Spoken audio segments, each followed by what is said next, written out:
Good evening, dear listener. Tonight, we return once again to the forgotten folds of history, in search of moments that shaped the world in quiet ways.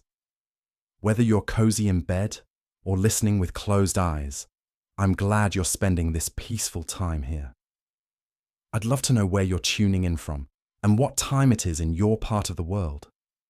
Are you just waking up or about to drift off with the past whispering in your ear? If you're enjoying these calm passages through time, please do subscribe. There are many more nights like this ahead. What I'm about to reveal will shatter everything you thought you knew about Victorian respectability. Behind the pristine image of proper ladies managing their households and attending tea parties, an epidemic was quietly claiming lives across drawing rooms throughout England and America. These women weren't criminals or outcasts. They were mothers, wives, daughters, and pillars of society who became unwitting victims of their era's most dangerous miracle cure. In this series, I'm going to take you deep into the hidden world of Victorian opium addiction, where the line between medicine and poison blurred beyond recognition. We'll uncover the heartbreaking stories of real women, whose names were whispered in hushed tones, whose mysterious deaths were explained away as nervous conditions or weak constitutions. But first, let me show you just how devastating this silent epidemic truly was. Meet Charlotte Winslow, a woman whose story would become tragically common throughout the Victorian era. In 1853, Charlotte was everything society expected of a proper lady. She managed her husband's household in Boston with military precision, raised 3 children with unwavering devotion, and never missed a single charitable function. But behind closed doors, Charlotte was fighting a battle that would ultimately claim her life. It started innocently enough. After the difficult birth of her youngest daughter, Charlotte's physician prescribed laudanum for what he called her nervous exhaustion. Just a few drops in water, morning and evening, to calm her spirits and restore her strength. The amber liquid tasted bitter, but within minutes of taking it, Charlotte felt a warmth spread through her chest, washing away not just her physical pain, but every worry that had been gnawing at her mind. What Charlotte didn't know was that she had just taken her first dose of liquid opium, a substance so powerfully addictive that it would soon control every aspect of her existence. Within weeks, those prescribed doses no longer provided the same relief. Charlotte found herself taking the medicine 3 times a day, then 4, then whenever the familiar ache of withdrawal began to creep into her bones. The truly insidious part of this tragedy was how completely normalized laudanum had become in Victorian society. Walk into any apothecary shop in London or New York, and you'd find dozens of patent medicines containing opium. Godfrey's cordial for teething babies, Dover's powder for headaches, Mrs. Winslow's soothing syrup for everything from menstrual cramps to melancholy. These weren't hidden in back rooms or sold by shadowy dealers. They were displayed proudly on shop counters, advertised in respectable newspapers, and recommended by family physicians. For Victorian women, laudanum wasn't just medicine, it was salvation. In an era when women had virtually no control over their bodies or their lives, when they were expected to endure childbirth without complaint, manage households without help, and suppress every emotion except gentle contentment, laudanum offered something precious: escape. Just a few drops could transform a day of endless domestic duties into something bearable. It could quiet the screaming of colicky babies, ease the pain of another difficult pregnancy, and provide a brief respite from the crushing weight of societal expectations. But this escape came at a price that most women didn't discover until it was far too late. The same qualities that made laudanum so appealing also made it devastatingly addictive. The opium didn't just relieve pain, it rewired the brain's chemistry, creating a physical dependence that grew stronger with every dose. Women who had started taking laudanum for legitimate medical reasons soon found themselves unable to function without it. Consider the case of Margaret Thornfield, a minister's wife in rural Yorkshire. Margaret began taking laudanum after developing what her doctor called neuralgia, a catch-all term for unexplained pain that Victorian physicians often used when they couldn't identify a specific ailment. The medicine worked wonderfully at first. Margaret's mysterious aches disappeared, and she felt more energetic and capable than she had in years. She threw herself into her duties as a pastor's wife with renewed vigour, organising charity drives and visiting the sick with tireless enthusiasm. But as months passed, Margaret noticed troubling changes. The periods between doses became increasingly difficult to endure. She would wake in the middle of the night drenched in sweat, her heart racing with inexplicable panic. During the day, she found herself watching the clock obsessively, counting the hours until she could take her next dose. When she tried to reduce the amount, as her conscience occasionally demanded, she was struck by symptoms so severe she thought she was dying. Her hands would shake uncontrollably, her stomach would twist with nausea, and waves of despair would wash over her with such intensity that she could barely leave her bedroom. Margaret's husband, a kind but naive man who trusted completely in his wife's virtue and his physician's wisdom, never suspected that his wife's medicine was slowly destroying her. Like most people of his era, he believed that addiction was a moral failing that afflicted only the weak-willed and degenerate. The idea that his pious, devoted wife could become dependent on her prescribed medicine was simply unthinkable. This blindness to the reality of laudanum addiction wasn't unique to Margaret's husband. Victorian society had created an elaborate fiction around opium use that allowed respectable people to maintain their denial, even as the evidence mounted around them. When women began taking increasingly large doses of their medicines, it was attributed to worsening health conditions that required stronger treatment. When they became withdrawn and listless, it was blamed on feminine weakness or nervous disorders. When they died suddenly and mysteriously, it was explained as heart failure or brain fever. The truth was far more sinister. These women weren't succumbing to mysterious illnesses. They were overdosing on opium, sometimes accidentally as their tolerance increased, and they lost track of how much they had taken, sometimes deliberately as the weight of their addiction became unbearable. But because laudanum deaths often mimicked natural causes, and because families were desperate to protect their reputations, the true scope of the epidemic remained hidden. Victorian medical knowledge of addiction was primitive at best. Doctors understood that opium could be habit-forming, but they vastly underestimated its power and assumed that respectable people would naturally limit their use through moral restraint. They failed to recognize that physical dependence could overcome even the strongest willpower, and they had no effective treatments for withdrawal. When patients complained of symptoms after reducing their laudanum dose, doctors often interpreted this as evidence that they still needed the medicine, inadvertently encouraging continued use. The isolation of Victorian women made the problem even worse.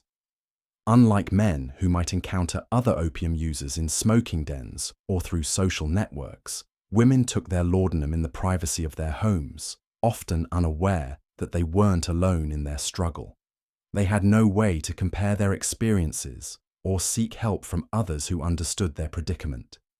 Each woman believed her growing dependence was a personal failing, a secret shame that must be hidden at all costs. This shame was compounded by the era's rigid gender expectations. Victorian women were supposed to be moral guardians, pure and self-controlled beings who elevated their families through their virtue. The idea that they might be unable to control their use of medicine contradicted everything society believed about feminine nature. Women who recognized their dependence faced an impossible choice: admit their problem and risk social disgrace, or continue using laudanum and hope they could somehow regain control before it was too late. Most chose to continue in silence, creating elaborate deceptions to hide their increasing consumption. They would visit multiple apothecaries to avoid suspicion, claim to be buying medicine for sick relatives, or send servants on errands to purchase laudanum from shops across town. Some became expert at diluting their husband's brandy with laudanum, creating a mixture that could be consumed openly without raising questions. Others hid bottles throughout their homes, ensuring they would never be caught without access to their medicine. The financial cost of maintaining a laudanum habit could be devastating. As tolerance increased, women needed larger and more frequent doses to achieve the same effect. What had started as a few pennies worth of medicine per week could eventually consume a significant portion of the household budget. Women would sell jewelry, pawn household items, or find creative ways to skim money from their domestic allowances to fund their purchases.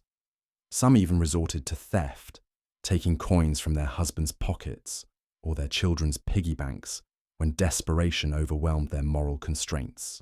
But perhaps the most tragic aspect of the laudanum epidemic was how it robbed women of their relationships with their children. Mothers who had once been attentive and nurturing became distant and unpredictable under the influence of opium. They might be unnaturally cheerful and energetic shortly after taking their medicine, then irritable and withdrawn as the effects wore off. Children learned to read these mood cycles, approaching their mothers carefully during the good periods and avoiding them during the bad ones. Some mothers, recognizing the damage their addiction was causing, made desperate attempts to quit.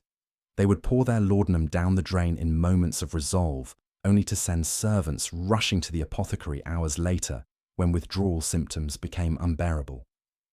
Others tried to gradually reduce their doses, marking careful measurements on their bottles and setting strict schedules for consumption.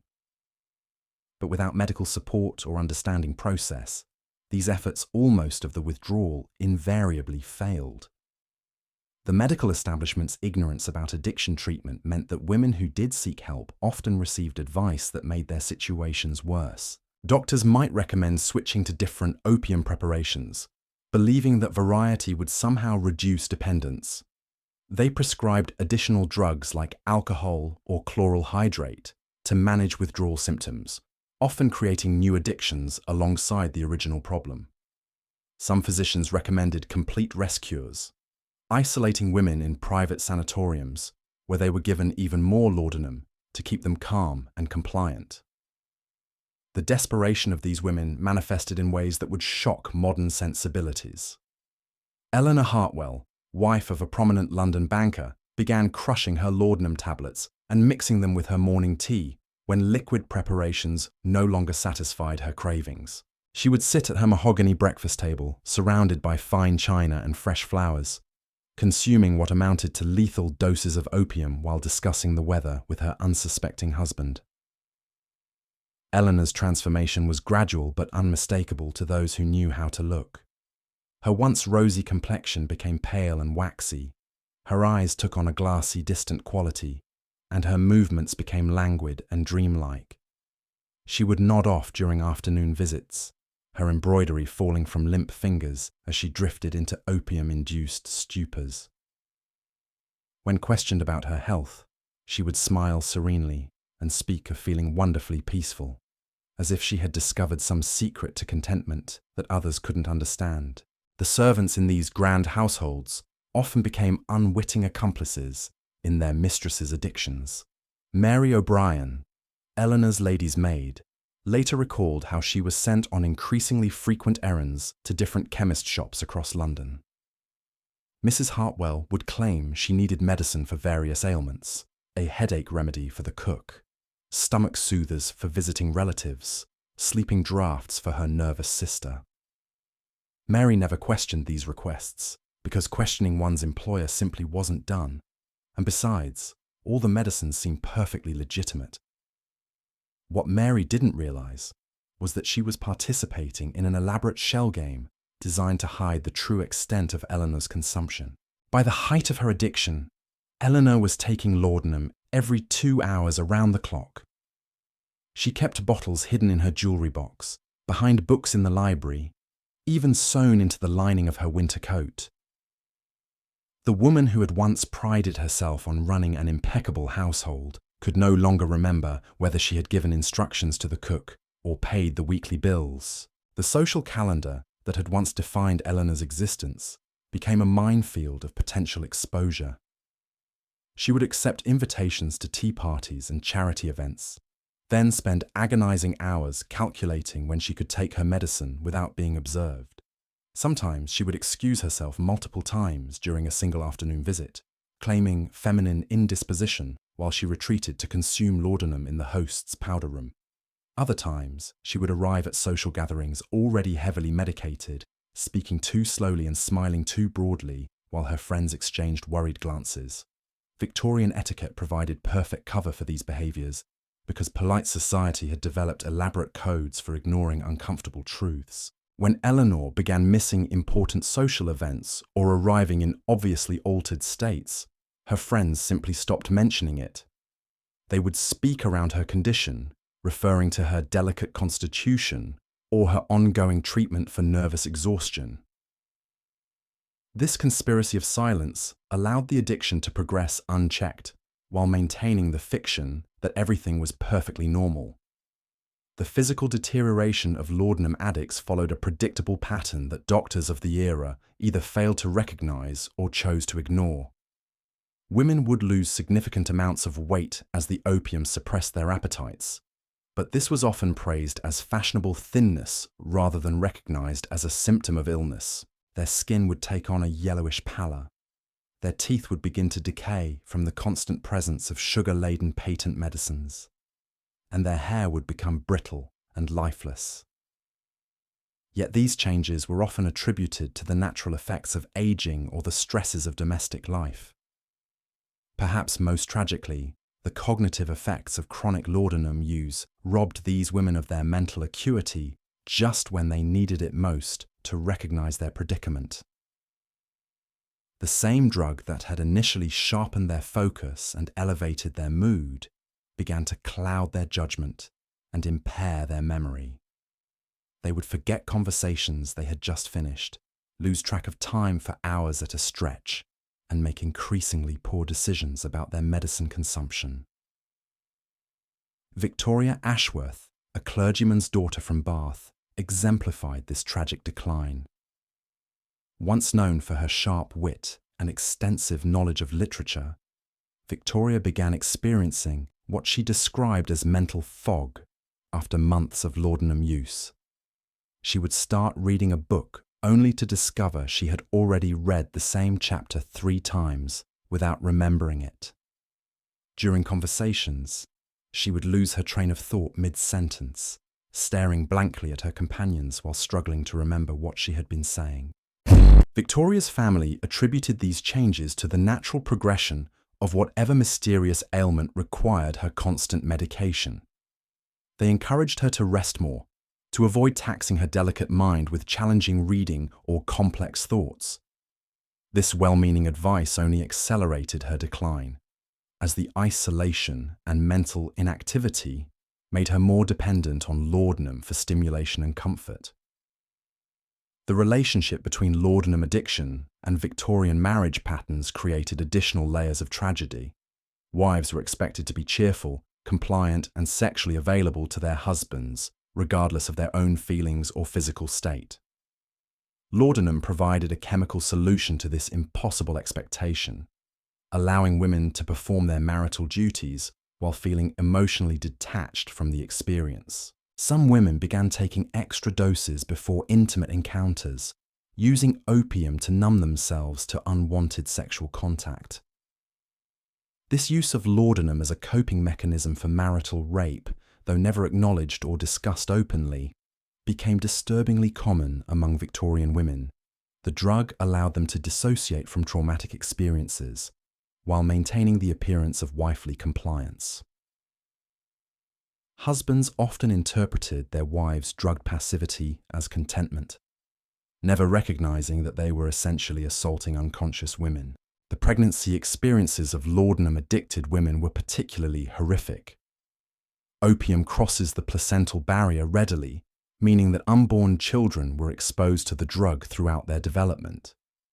Babies born to addicted mothers often suffered from what doctors described as nervous conditions or failure to thrive, not understanding that these infants were experiencing withdrawal from drugs they had never consciously consumed. Sarah Pemberton, a merchant's wife in Manchester, gave birth to 4 children during her years of laudanum addiction. Each pregnancy became progressively more difficult as her tolerance increased and her health deteriorated. Her first child, conceived before her addiction began, was healthy and robust. But her subsequent children were born small and sickly, prone to crying fits and digestive problems that no amount of care seemed to cure. Sarah, desperate to soothe her suffering infants, would sometimes give them tiny doses of her own medicine, unknowingly perpetuating the cycle of addiction into the next generation. The pattern of infant laudanum use was so common that entire generations of Victorian children were exposed to opium from birth. Patent medicines specifically marketed for babies contained substantial amounts of the drug, and mothers routinely dosed fussy infants to keep them quiet and compliant. Children who survived this early exposure often developed lifelong health problems and increased susceptibility to addiction as adults. As tolerance levels rose, some women began experimenting with more concentrated forms of opium. They would purchase raw opium from sailors returning from the East Indies, or seek out Chinese immigrants who could provide stronger preparations. These ventures into opium dens and foreign communities represented dramatic departures from Victorian respectability.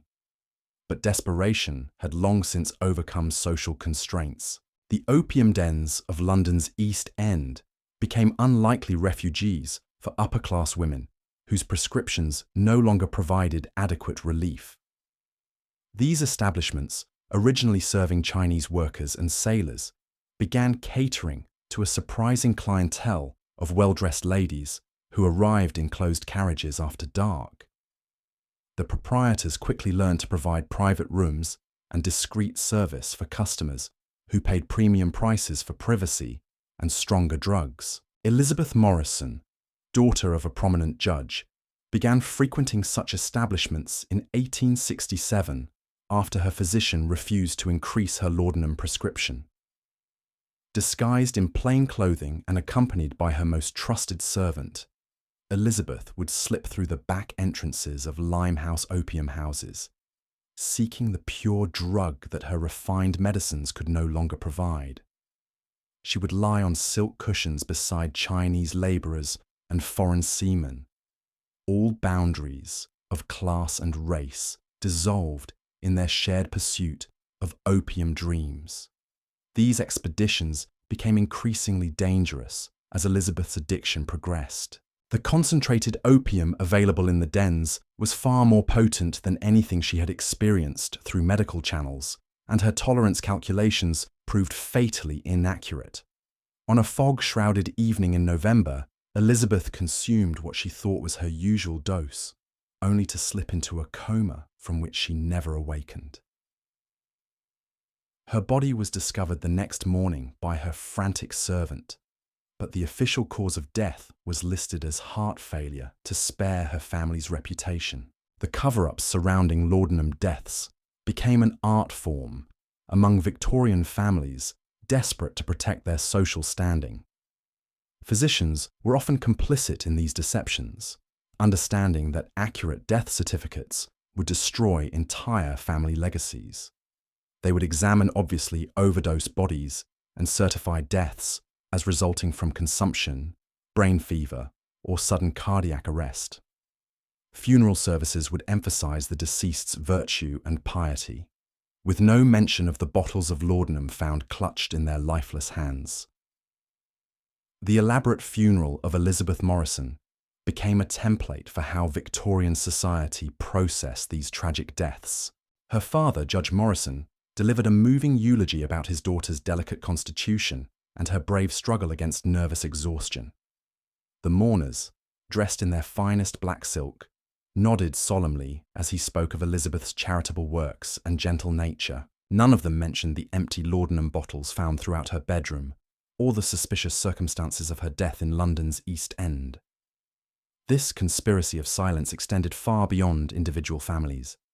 Newspapers of the era developed their own coded language for reporting laudanum deaths. They would describe women as succumbing to prolonged illnesses or nervous disorders, carefully avoiding any mention of the opium that had actually killed them.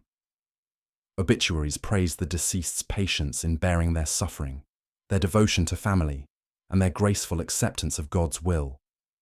The true cause of their agony remained hidden beneath layers of euphemism and social propriety. Dr. William Hartley, a London physician who treated dozens of laudanum-addicted women during his career, kept private journals that revealed the staggering scope of the epidemic. His notes, discovered decades later, documented case after case of respectable women who had lost control of their medicine consumption. He wrote of Mrs. Catherine Wells, a banker's wife who was taking 40 grains of laudanum daily by the time she sought his help.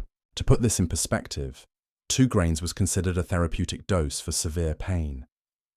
Catherine was consuming 20 times the recommended amount just to feel normal. Dr. Hartley's attempts to help these women were hampered by both medical ignorance and social constraints. He couldn't hospitalize respectable ladies alongside charity cases and criminals, yet treating them at home meant they retained access to the very substances destroying them. His suggested treatment plans read like exercises in futility, gradual reduction schedules that patients couldn't follow, moral lectures about willpower that ignored the physical reality of addiction, and recommendations for travel to distant climates, where patients simply found new sources for their drugs. The international nature of the opium trade meant that Victorian women could feed their addictions almost anywhere in the civilized world. Agnes Whitmore, fleeing her husband's growing suspicions about her laudanum use, accompanied her sister on an extended tour of European spas. She discovered that German apothecaries sold even stronger opium preparations than their English counterparts, and that Swiss sanitariums would provide unlimited quantities of the drug to wealthy patients seeking treatment for nervous conditions. Agnes spent 6 months moving from spa to spa, always claiming to need stronger medicine for her worsening condition. She would arrive at each new establishment appearing wan and suffering, dramatically describing symptoms that any physician would recognize as requiring opiate treatment. The European medical community, even more deferential to wealthy English ladies than their domestic counterparts, readily prescribed whatever Agnes requested. But the constant travel and increasing drug consumption began taking a visible toll. Agnes's letters home, initially cheerful accounts of scenic mountain views and therapeutic treatments, became increasingly erratic and confused. She would write the same news multiple times in a single letter, forget important family events, and describe conversations with people who didn't exist. Her handwriting, once elegant and precise, became shaky and barely legible. When Agnes finally returned to England, her transformation shocked even those who had known about her laudanum use. She appeared to have aged decades during her months abroad, her face gaunt and her movements unsteady. She spoke in whispers, as if afraid that normal conversation might shatter her fragile composure. Most disturbing of all, she seemed to exist in a perpetual state of confused euphoria, smiling serenely while discussing tragic events and responding to questions that hadn't been asked. Agnes's husband, initially grateful for her apparent calm after years of witnessing her nervous agitation, gradually realized that something was terribly wrong. His wife would sit for hours staring at nothing, occasionally murmuring to herself in languages he didn't recognize. She would forget to eat for days at a time, then suddenly consume enormous meals before vomiting everything she had eaten. She began wearing the same clothes repeatedly, seemingly unaware that they were becoming soiled and wrinkled. The servants in the Whitmore household watched their mistress's decline with growing alarm. Mary, the head housekeeper, later recalled finding dozens of empty laudanum bottles hidden throughout Agnes's bedroom. Some were concealed inside hat boxes, others tucked behind books or sewn into dress pockets. The sheer quantity suggested that Agnes was consuming amounts that would have killed an inexperienced user, her tolerance having reached levels that defied medical understanding. Agnes's final weeks followed a pattern that had become tragically familiar among late-stage laudanum addicts. She would experience periods of relative clarity, during which she would recognize the severity of her condition and make desperate promises to reform. She would pour bottles of medicine down the drain, burn her secret stashes, and swear to her husband that she was finally free from her dependence. But these moments of clarity were invariably followed by crushing waves of withdrawal that drove her back to even heavier use. She would send servants on urgent missions to every apothecary in London, claiming she needed medicine for suddenly developed ailments. When local sources became suspicious of her frequent purchases, she began ordering laudanum through the mail, using false names, and having packages delivered to addresses throughout the city. The physical symptoms of Agnes's withdrawal attempts were so severe that her husband began to believe she was genuinely dying from some mysterious disease. She would shake uncontrollably, sweat profusely despite cool weather, and experience hallucinations that left her screaming in terror. Her heart would race so violently that her pulse could be seen beating in her neck, and she would suffer from diarrhea and vomiting that left her completely dehydrated. These symptoms, which modern medicine recognizes as classic opiate withdrawal, were interpreted by Victorian physicians as evidence of serious organic disease. They would examine Agnes during her worst moments and conclude that she needed even stronger medications to combat whatever illness was ravaging her system. Their well-intentioned treatments only deepened her addiction, creating a medical merry-go-round that trapped her in escalating cycles of dependence. The psychological effects of chronic laudanum use were perhaps even more devastating than the physical symptoms.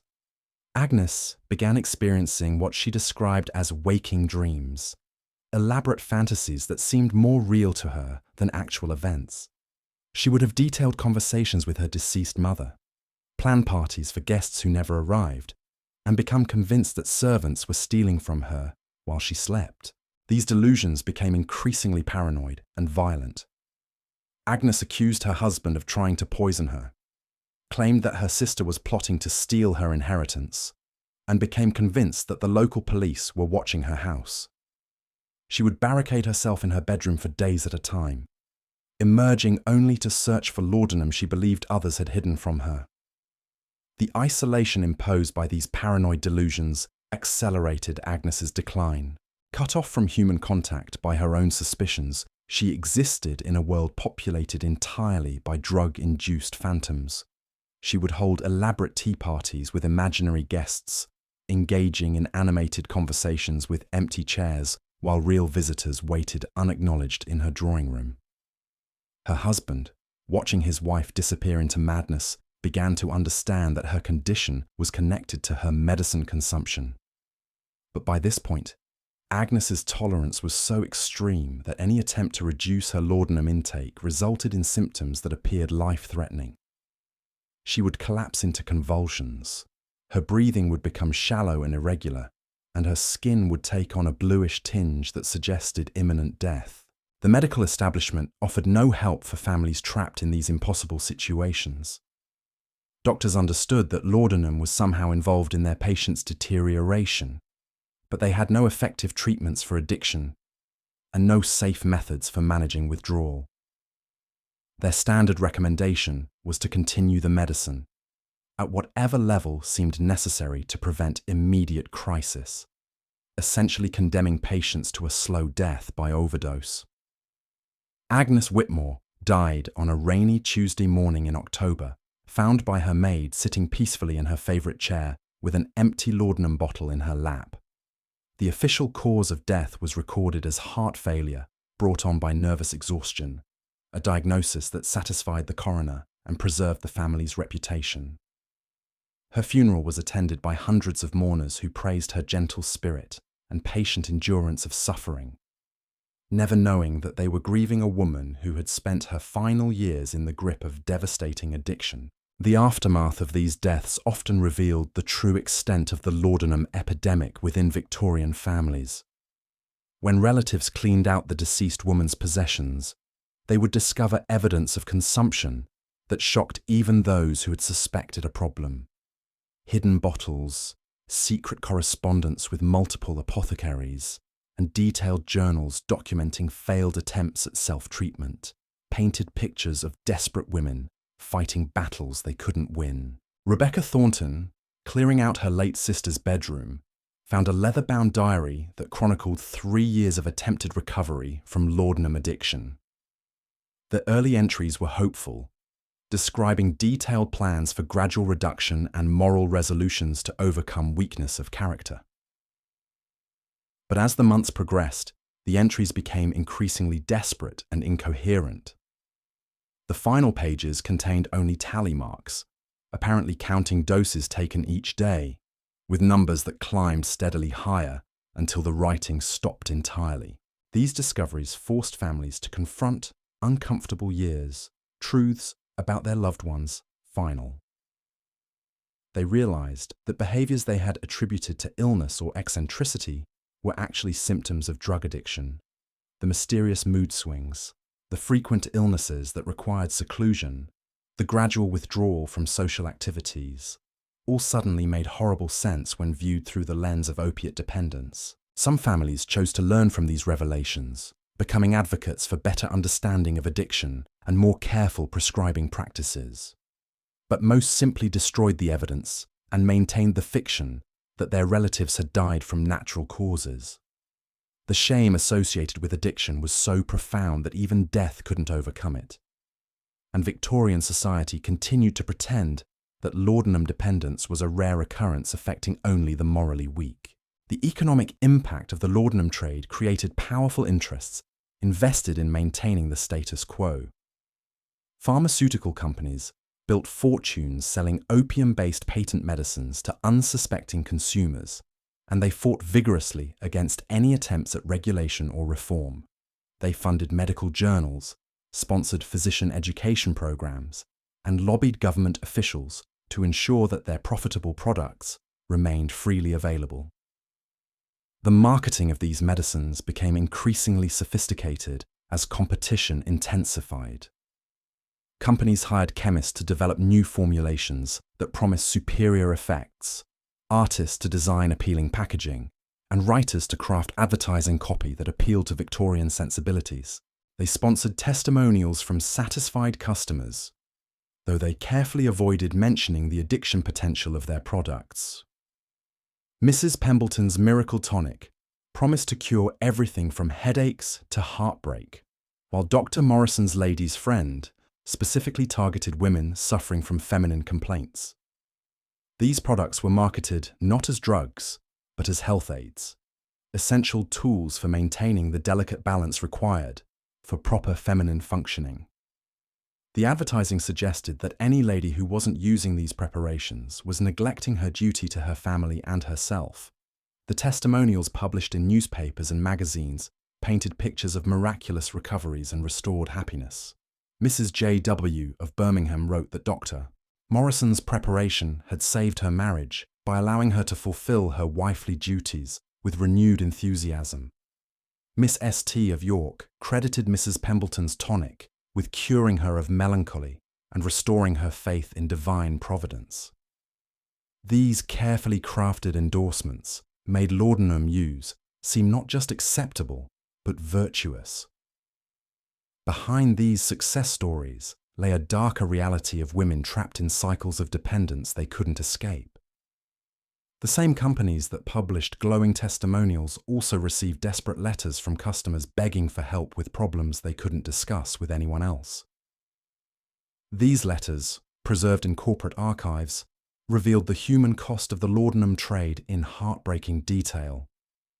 Mrs. Caroline Foster wrote to the manufacturer of her favorite patent medicine, describing how she had progressed from taking the recommended dose twice daily to consuming entire bottles in single sittings. She begged for information about how to reduce her consumption without suffering the terrible symptoms that accompanied any attempt to cut back. Her letter ended with a plea for secrecy, as she couldn't bear the thought of her husband learning about her predicament. The company's response, if any was sent, has been lost to history. But the pattern of these letters suggests that manufacturers were well aware of their product's addictive potential and chose to ignore it in favor of continued profits. They continued marketing laudanum preparations as safe and beneficial while receiving regular reports of the devastation these products caused in the lives of their customers. The medical profession's complicity in the laudanum epidemic extended beyond simple ignorance about addiction. Many physicians had financial relationships with pharmaceutical companies, receiving payments for recommending specific products or allowing their names to be used in advertising materials. Others owned stock in drug manufacturing companies or operated their own patent medicine businesses on the side. This web of financial incentives created a system where the very people who should have been protecting patients from dangerous drugs instead promoted their use. Physicians would prescribe laudanum for conditions that didn't require opiate treatment, recommend increased doses when patients developed tolerance, and dismiss concerns about dependence as moral failings rather than medical problems. Dr. Harrison Blackwell, a prominent London physician, exemplified this corruption. His private practice catered to wealthy women suffering from nervous conditions, and his standard treatment protocol involved large doses of laudanum combined with extended rest cures. He charged enormous fees for these treatments while maintaining financial relationships with 3 different pharmaceutical companies. His patient files, discovered after his death, revealed that he knew many of his clients were becoming addicted to their medications, but continued prescribing them anyway. The rest cure facilities that became popular during the Victorian era often functioned as upscale addiction mills, keeping wealthy patients sedated with massive doses of laudanum while charging their families exorbitant fees for treatment. These establishments promised to cure nervous exhaustion and feminine hysteria through complete rest and medical supervision, but they actually created new addictions or worsened existing ones. Millicent Ashford spent 8 months at the prestigious Willowbrook Sanitarium seeking treatment for what her family physician had diagnosed as acute neurasthenia. The facility's promotional materials promised revolutionary treatments based on the latest European methods. But Millicent's experience consisted mainly of lying in bed while receiving regular doses of increasingly strong opiate preparations. The sanitarium's physicians explained that complete rest was essential for recovery from nervous conditions and that any stimulation or activity would worsen her delicate state. They administered laudanum every 4 hours to ensure that Millicent remained calm and compliant, gradually increasing the doses as her body developed tolerance. By the time she left Willowbrook, she was consuming more opium than when she had arrived, but her family was told that her improvement was remarkable.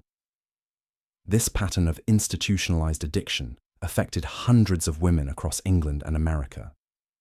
Families would send their daughters, wives, and mothers to expensive treatment facilities, believing they were providing the best possible care for serious medical conditions.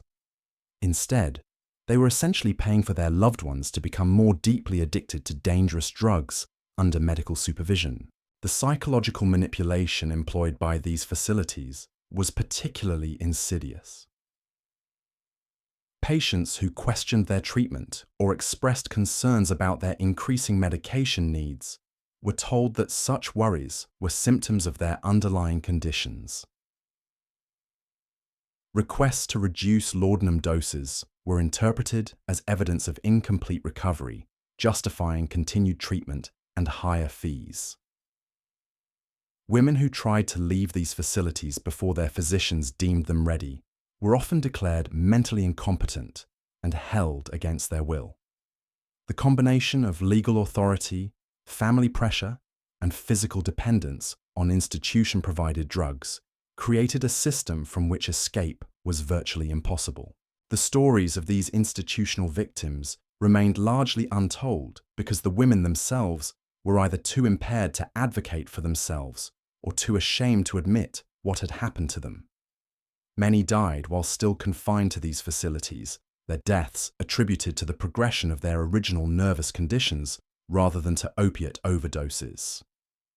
Others returned home so damaged by their experiences that they never again functioned as independent individuals. The laudanum epidemic's impact on Victorian childhood has been largely overlooked by historians, but the evidence suggests that an entire generation grew up in households where maternal drug addiction was the hidden norm. Children learned to read their mother's moods through the lens of medication schedules, understanding instinctively when it was safe to approach for comfort and when they should make themselves scarce. These children developed survival strategies that would shape their personalities for life. They became hypervigilant, constantly monitoring adult behavior for signs of impairment or emotional instability. They learned to be self-sufficient at unusually young ages, taking care of their own needs when their mothers were too drugged to notice their existence. Most tragically, they often blamed themselves for their mother's condition, believing that they had somehow caused the mysterious illness that required constant medication. The intergenerational transmission of trauma from the laudanum epidemic would echo through Victorian families for decades. Children who grew up with addicted mothers often developed their own substance abuse problems as adults, or became attracted to partners who struggled with similar issues. The normalization of drug dependence within their childhood homes made it difficult for them to recognize addiction as abnormal or dangerous. Some of these children became advocates for drug reform as adults, drawing on their painful childhood experiences to argue for better regulation of opiate medicines. But many more simply repeated the patterns they had learned at home, passing the legacy of addiction and dysfunction onto their own children in an endless cycle of generational damage. The tragedy of laudanum addiction reached its darkest depths when examining the pharmaceutical industry's deliberate targeting of pregnant women and new mothers. Companies like Bayer and Park Davis developed specific marketing campaigns that portrayed opium-based medicines as essential for maternal health, claiming that expectant mothers who didn't use these preparations were endangering both themselves and their unborn children. Dr. Samuel Richardson's maternal cordial promised to ensure easy deliveries and healthy babies, while Mrs. Hartwell's nursing mother's friend guaranteed abundant milk production and calm dispositions. These products contained astronomical amounts of opium, often exceeding the concentrations found in medicines marketed to the general population. The manufacturers understood that pregnancy and childbirth created captive markets of women desperate for relief from physical and emotional suffering. Helena Blackwood discovered this truth during her fourth pregnancy in 1862. After 3 difficult births that had left her weakened and anxious, Helena's physician recommended Dr. Richardson's preparation to ensure a smoother delivery. The medicine seemed miraculous during her pregnancy, eliminating the nausea and emotional volatility that had plagued her previous experiences. Helena felt serene and confident, convinced that she had finally found the secret to comfortable motherhood. But when Helena's daughter was born, the infant exhibited strange behaviors that no one could explain. Little Margaret would scream for hours without apparent cause, her tiny body rigid with tension that nothing seemed to soothe.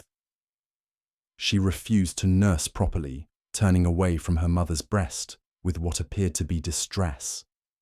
Most troubling of all, the baby seemed to experience episodes where she would shake uncontrollably, her face contorting as if in pain.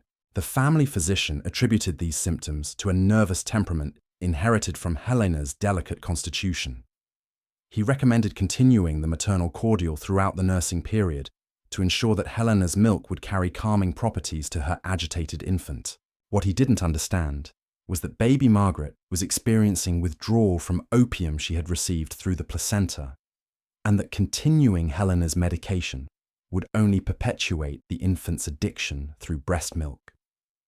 This tragic cycle repeated itself in nurseries across the civilized world as entire families became unknowingly dependent on opium.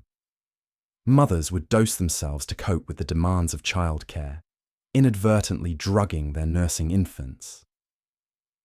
When these babies became fussy or difficult, mothers would increase their own medication or begin giving the children direct doses of patent medicines specifically marketed for infant use. The most popular of these pediatric preparations was Mrs. Winslow's soothing syrup, which contained enough morphine to sedate a grown man. Advertisements for the product featured angelic children sleeping peacefully while their grateful mothers looked on with satisfaction. The marketing copy promised that the syrup would quiet fretful babies instantly, allowing exhausted mothers to rest and attend to their other duties without constant interruption. What the advertisements didn't mention was that babies given regular doses of these soothing syrups often died in their sleep, victims of respiratory depression caused by opiate overdose. When infants succumbed to these medications, their deaths were typically attributed to sudden illness or weak constitutions rather than drug poisoning.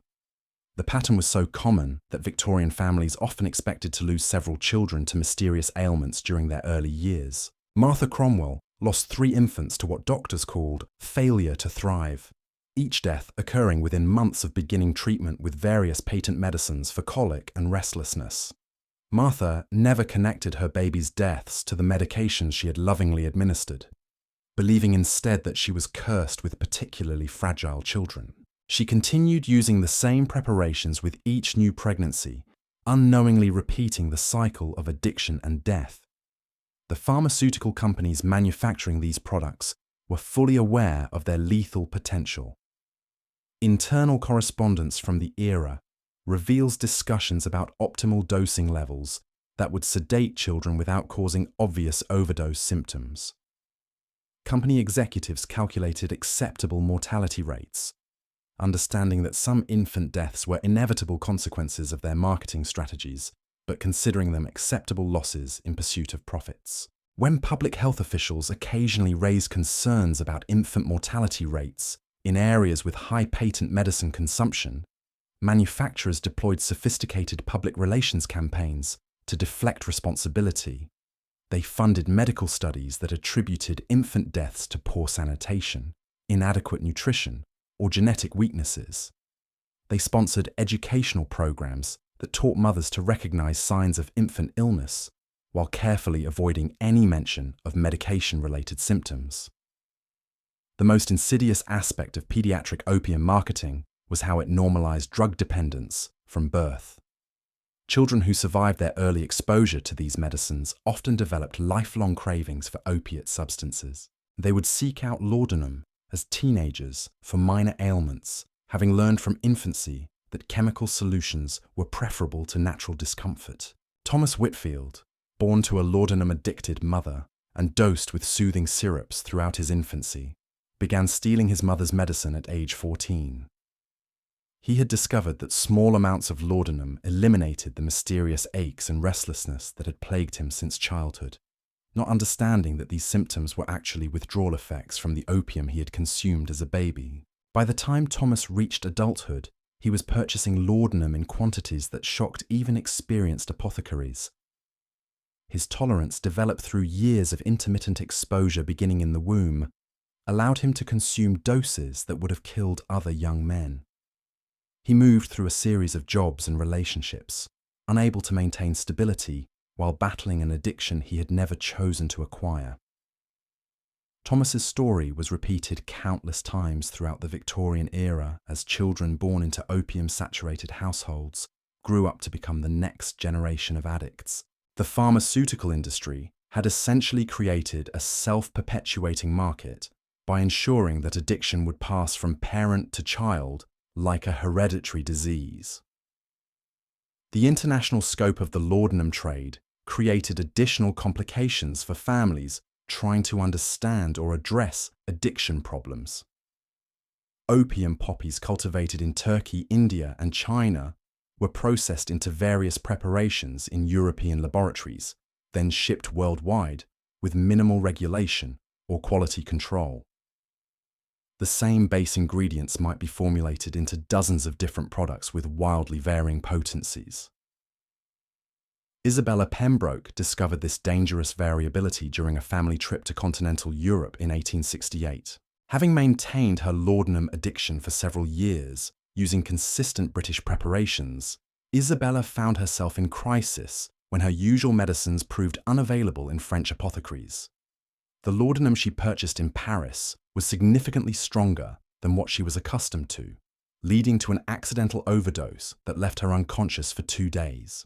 Isabella's husband, still unaware of the true nature of her condition, summoned local physicians who diagnosed her collapse as a severe attack of nervous exhaustion brought on by travel fatigue. They prescribed additional opium-based medicines to restore her strength, inadvertently worsening her already dangerous level of intoxication. Isabella spent the remainder of their European vacation in a semi-conscious state, her family attributing her condition to the delicate health that had always required careful medical management. The lack of standardization in international drug manufacturing created a deadly lottery for addicted women who found themselves away from their usual suppliers. German preparations might be twice as strong as English equivalents, while Italian formulations could be diluted with alcohol that created additional complications. Women who traveled frequently learned to carry extensive supplies of their preferred medicines, but luggage limitations and customs inspections often forced them to rely on local products with unpredictable results. The diplomatic immunity enjoyed by wealthy foreign visitors complicated efforts to track or address laudanum deaths that occurred during international travel. When prominent English ladies died mysteriously in foreign hotels or sanitariums, their bodies were typically returned home quickly, with death certificates citing natural causes. The true circumstances of these deaths remained hidden behind veils of national pride and social propriety. Lady Catherine Worthington's death in a Swiss spa exemplified this pattern of international cover-up. Having travelled to the Alps seeking treatment for nervous exhaustion, Lady Catherine was found dead in her hotel suite, surrounded by empty medicine bottles from multiple countries. The Swiss authorities, eager to avoid scandal that might damage their lucrative health tourism industry, certified her death as resulting from heart failure and arranged for immediate repatriation of her remains. The English press reported Lady Catherine's death as a tragic loss of a devoted mother and charitable benefactor who had succumbed to long-standing health problems while seeking the latest medical treatments abroad. Her funeral was attended by members of Parliament and foreign dignitaries, none of whom suspected that they were mourning a woman who had died from a massive opium overdose. These international incidents highlighted the global nature of the laudanum epidemic, demonstrating that opium addiction transcended national boundaries and cultural differences. Wealthy women from every developed nation were falling victim to the same dangerous medicines, and their deaths were being concealed by the same elaborate networks of professional and social complicity. The religious community's response to the laudanum epidemic revealed deep contradictions within Victorian moral frameworks. While churches preached against the evils of alcohol and tobacco, they remained largely silent about patent medicines that were destroying their female parishioners.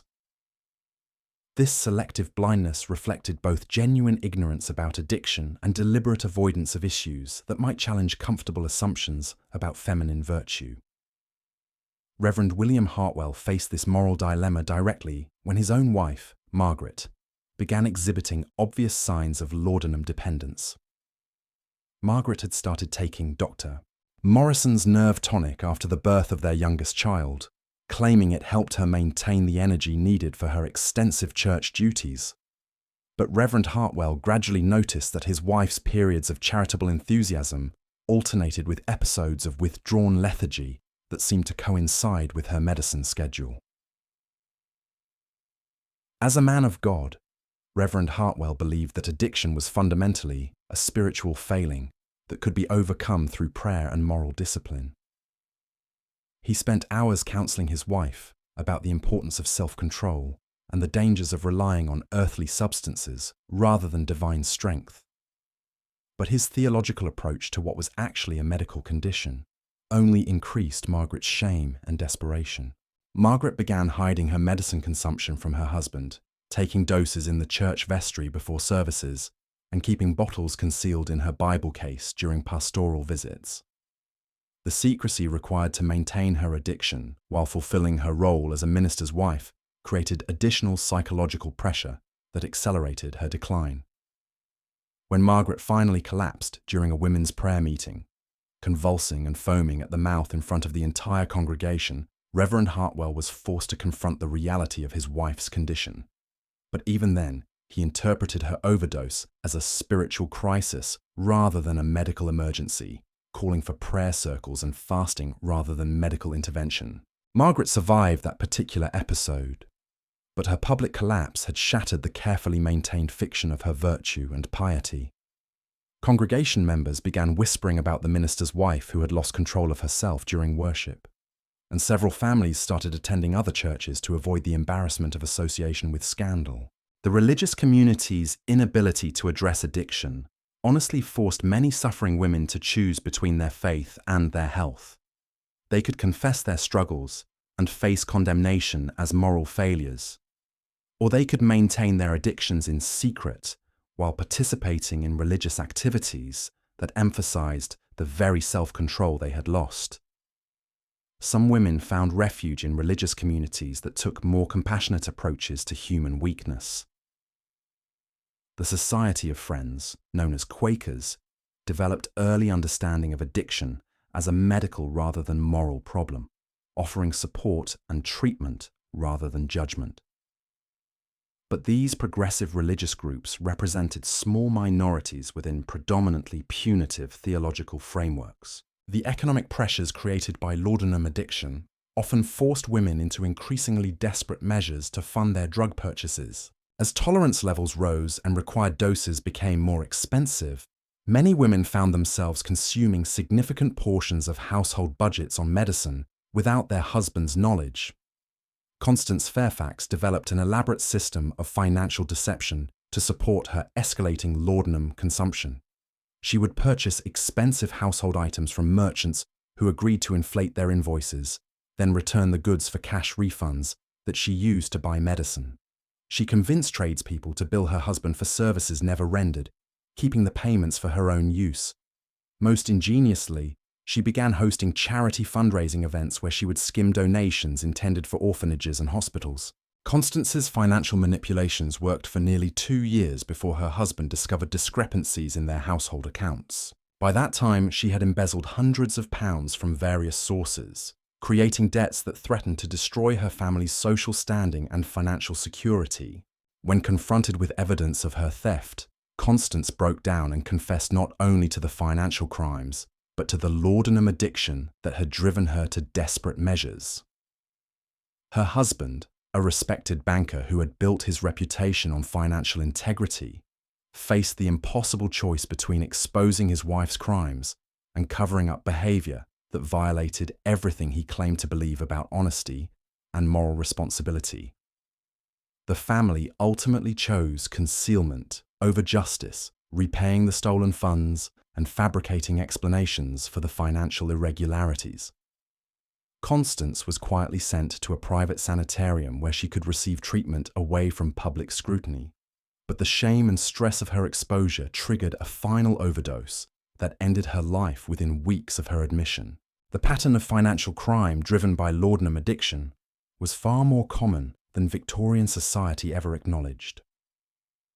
Women who had never contemplated dishonesty found themselves stealing from their children's education funds, pawning family heirlooms, and manipulating household accounts to support drug habits they couldn't control. The shame associated with these crimes was often worse than the physical effects of the addiction itself. Women who had defined themselves through their moral virtue found that laudanum dependence had transformed them into thieves and liars, destroying their self-concept along with their health. Mary Elizabeth Thornton, a judge's daughter who had always prided herself on her impeccable character, began her descent into financial crime by taking small amounts from her household allowance to purchase extra medicine. But as her tolerance increased and her needs became more expensive, she progressed to forging her father's signature on bank drafts and selling family jewelry without permission. When Mary Elizabeth was finally caught attempting to pawn her grandmother's silver tea service, the family scandal was so overwhelming that she attempted suicide rather than face the consequences of her actions. She survived the overdose that was meant to end her life, but the brain damage caused by oxygen deprivation left her permanently impaired and institutionalized. The intersection of laudanum addiction and Victorian marriage laws created particularly tragic situations for women whose husbands discovered their drug dependence. Under the legal doctrine of coverture, married women had no independent legal identity and could be committed to asylums or treatment facilities entirely at their husband's discretion. Some husbands used these legal powers compassionately, seeking the best available treatment for wives they genuinely wanted to help. But others saw addiction as grounds for disposing of inconvenient spouses. using medical commitment as a socially acceptable form of divorce that preserved their reputations while eliminating their domestic responsibilities. Vivian Blackstone discovered this harsh reality when her husband learned about her laudanum use through servants' gossip. Rather than offering support or seeking medical consultation, Mr. Blackstone immediately began proceedings to have Vivian declared mentally incompetent and committed to a private asylum. He claimed that her drug use proved she was incapable of rational thought and posed a danger to their children's moral development. The commitment hearing was a travesty of justice that highlighted the legal powerlessness of Victorian women. Vivian was not permitted to speak in her own defense or to call witnesses who might testify to her competence. Her husband's word, supported by a family physician who had examined her while she was heavily sedated, was sufficient to strip her of all legal rights and consign her to indefinite institutional confinement.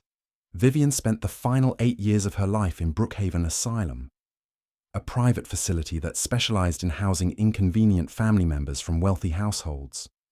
She was kept continuously medicated with the same laudanum that had destroyed her freedom, ostensibly to prevent the violent outbursts that never actually occurred.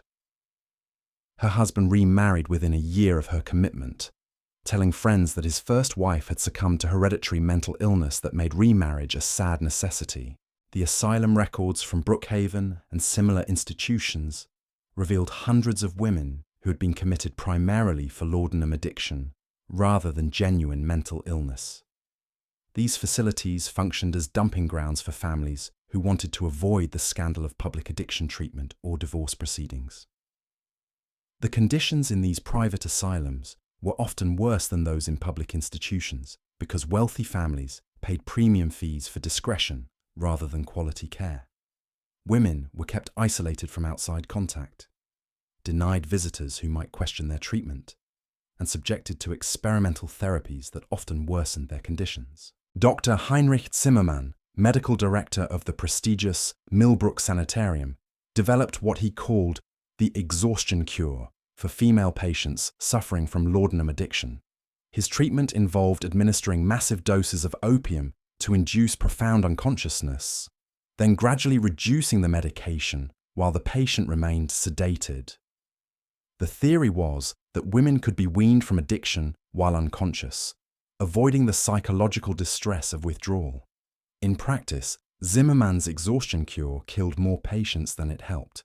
Women would slip into comas from which they never awakened, or would emerge from sedation so brain damaged that they required permanent institutional care. But the treatment continued for years because families were desperate for any solution that promised to restore their loved one's respectability. The few women who survived these experimental treatments and eventually gained release from private asylums often found that their years of institutionalization had destroyed any possibility of returning to normal life. They had lost touch with their children, who had been told their mothers were dead, and had been replaced in their social circles by women who had maintained their reputations intact. Elizabeth Harrington spent 6 years at Millbrook after being committed for laudanum addiction, emerging finally when her husband's business failures made continued private treatment financially impossible. She returned to a world where her teenage children no longer recognized her, her friends had forgotten her existence, and her position in society had been permanently forfeited. Elizabeth's attempts to rebuild her life were hampered by the social stigma of having been institutionalized and by the physical damage caused by years of experimental treatment. She had lost most of her teeth, suffered from chronic tremors, and experienced memory problems that made complex tasks impossible. Most tragically, she had developed an even more severe addiction to the medications used during her treatment, leaving her worse off than when she had first sought help. The stories of these institutional survivors were rarely told because the women themselves were too damaged or ashamed to speak publicly about their experiences. But their silent suffering represented the ultimate failure of Victorian society's approach to laudanum addiction, demonstrating how medical ignorance and social prejudice could transform treatable conditions into lifetime tragedies. The international trade networks that supplied opium to Victorian consumers created opportunities for particularly unscrupulous operators to exploit addicted women. Smugglers and black market dealers recognized that wealthy ladies represented lucrative customers who would pay premium prices for reliable supplies of high-quality drugs. Captain James Morrison, a former East India Company officer, established a sophisticated distribution network that supplied laudanum to upper-class women throughout London and the surrounding counties. Morrison's operation was disguised as a legitimate import business dealing in exotic spices and medicinal herbs, but his real profits came from the pure opium he smuggled in specially designed containers that escaped customs inspection. Morrison's customers included the wives of members of parliament, prominent businessmen, and high-ranking military officers. He maintained detailed records of their purchases, using this information both to track their escalating consumption and to ensure their continued silence about his illegal activities. Women who attempted to reduce their purchases or seek alternative suppliers would receive anonymous letters reminding them of the social consequences that would follow if their addiction became public knowledge. The blackmail aspect of Morrison's business model reflected the vulnerability of laudanum-addicted women to criminal exploitation. Their desperate need for reliable drug supplies, combined with their terror of social exposure, made them perfect victims for unscrupulous dealers who understood how to leverage shame profit. Lady and dependents for Margaret Ashworth became trapped in Morrison's web when her usual sources of laudanum proved inadequate for her escalating needs. Morrison promised to provide stronger preparations at reasonable prices, but gradually increased his charges while reducing the quality of his products. When Margaret protested, Morrison threatened to inform her husband about her purchases unless she agreed to recruit other customers from her social circle. Margaret found herself acting as Morrison's agent, introducing other addicted women to his services while receiving free supplies for her own use. The moral degradation of becoming a drug dealer while maintaining her facade as a respectable society matron accelerated Margaret's psychological deterioration and deepened her self-loathing. The criminal networks surrounding the laudanum trade often employed violence against customers who attempted to escape their control or who threatened to expose their operations. Women who tried to report dealers to authorities would find themselves facing counter-accusations about their own illegal drug purchases, creating legal complications that discouraged official intervention. When Sarah Pemberton attempted to testify against the dealer who had been supplying her with adulterated laudanum, she discovered that her own medical records had been subpoenaed to demonstrate her history of drug dependence.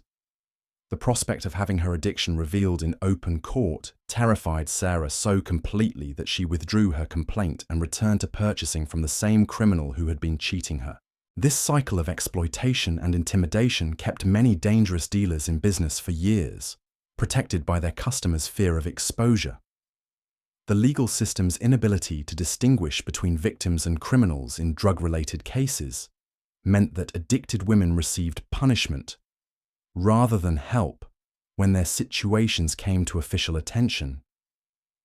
The laudanum epidemic's impact on Victorian literature and arts has been largely overlooked, but many prominent female writers and artists of the era struggled with opium addiction that profoundly influenced their creative work.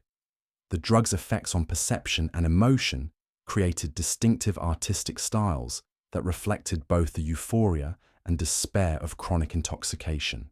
Christina Rossetti, though her addiction was never publicly acknowledged during her lifetime, produced poetry that clearly reflected the experiences of laudanum dependence. Her verses about lost time, fractured memories, and overwhelming yearning resonated powerfully with other addicted women who recognized their own experiences in her carefully crafted metaphors. The artistic community's romanticization of opium use, inspired partly by Samuel Taylor Coleridge's famous accounts of drug-induced creativity, provided cover for female artists whose addiction was destroying their lives and work. Critics and patrons interpreted erratic behavior and declining productivity as artistic temperament rather than recognizing the signs of substance abuse. Millicent Hartwell, a talented painter whose work was beginning to gain recognition in London galleries, saw her career destroyed by laudanum addiction that gradually robbed her of the manual dexterity and visual acuity necessary for detailed artistic work. Her later paintings, created while heavily medicated, showed dramatic deterioration in technique and composition, but contemporary critics praised them as examples of bold, new artistic movements. Millicent's family, proud of her artistic achievements and unwilling to acknowledge that her success had been built on drug-fueled productivity, continued supporting her career even as her addiction became increasingly obvious. They funded studio space, purchased expensive materials, and arranged exhibitions of work that showed clear evidence of impairment, maintaining the fiction that Millicent was developing innovative artistic techniques rather than losing control of her abilities.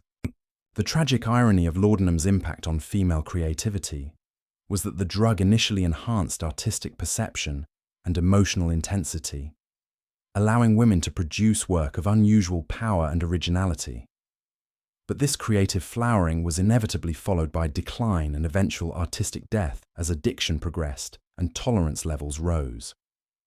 Many promising female artists and writers of the Victorian era simply vanished from public view after brief periods of recognition, their disappearances attributed to marriage, family obligations, or loss of artistic inspiration. But examination of private papers and family records suggests that laudanum addiction was the real cause of many interrupted careers, as talented women found themselves unable to continue creative work while battling drug dependence. The loss of these artistic voices represented a cultural tragedy that Victorian society never acknowledged, as an entire generation of female creativity was sacrificed to the laudanum epidemic that continued claiming victims in drawing rooms and artist studios across the civilized world. The publishing world of Victorian England became an unwitting accomplice in the laudanum epidemic through its promotion of female invalidism as a literary ideal.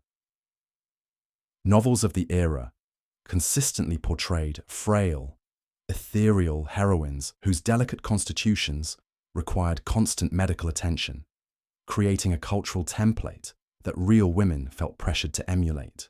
Publishers discovered that stories featuring beautiful, suffering ladies resonated powerfully with female readers, many of whom were themselves struggling with the very conditions these fictional characters romanticized. Emma Whitfield, an aspiring novelist from Bath, found herself trapped between literary ambition and laudanum dependence in ways that would have seemed impossible to previous generations. Emma had begun taking Dr. Morrison's Nervous Remedy after reading serialized stories in the Ladies' Home Journal about sensitive heroines who required opiate medicines to function in harsh, unfeeling worlds. The fictional characters seemed to offer a roadmap for transforming personal suffering into artistic authenticity. Emma's early writing, produced during the honeymoon phase of her laudanum use, possessed an otherworldly quality that impressed editors and readers alike. Her descriptions of emotional pain carried the vivid intensity of lived experience, while her depictions of feminine, their own struggles in her carefully crafted fragility, resonated with women who recognized prose. Publishers praised her work as representing the finest traditions of female literary sensibility. But as Emma's tolerance increased and her doses escalated, her writing began to reflect the darker realities of addiction rather than its initial euphoric effects. Her characters became increasingly passive and disconnected, spending entire chapters in dreamlike states that mirrored Emma's own drug-induced stupors. Her once precise prose became rambling and repetitive, filled with half-completed thoughts and circular reasoning that reflected her deteriorating mental clarity. The publishing industry's response to Emma's declining work quality revealed how completely they misunderstood the connection between laudanum use and artistic production.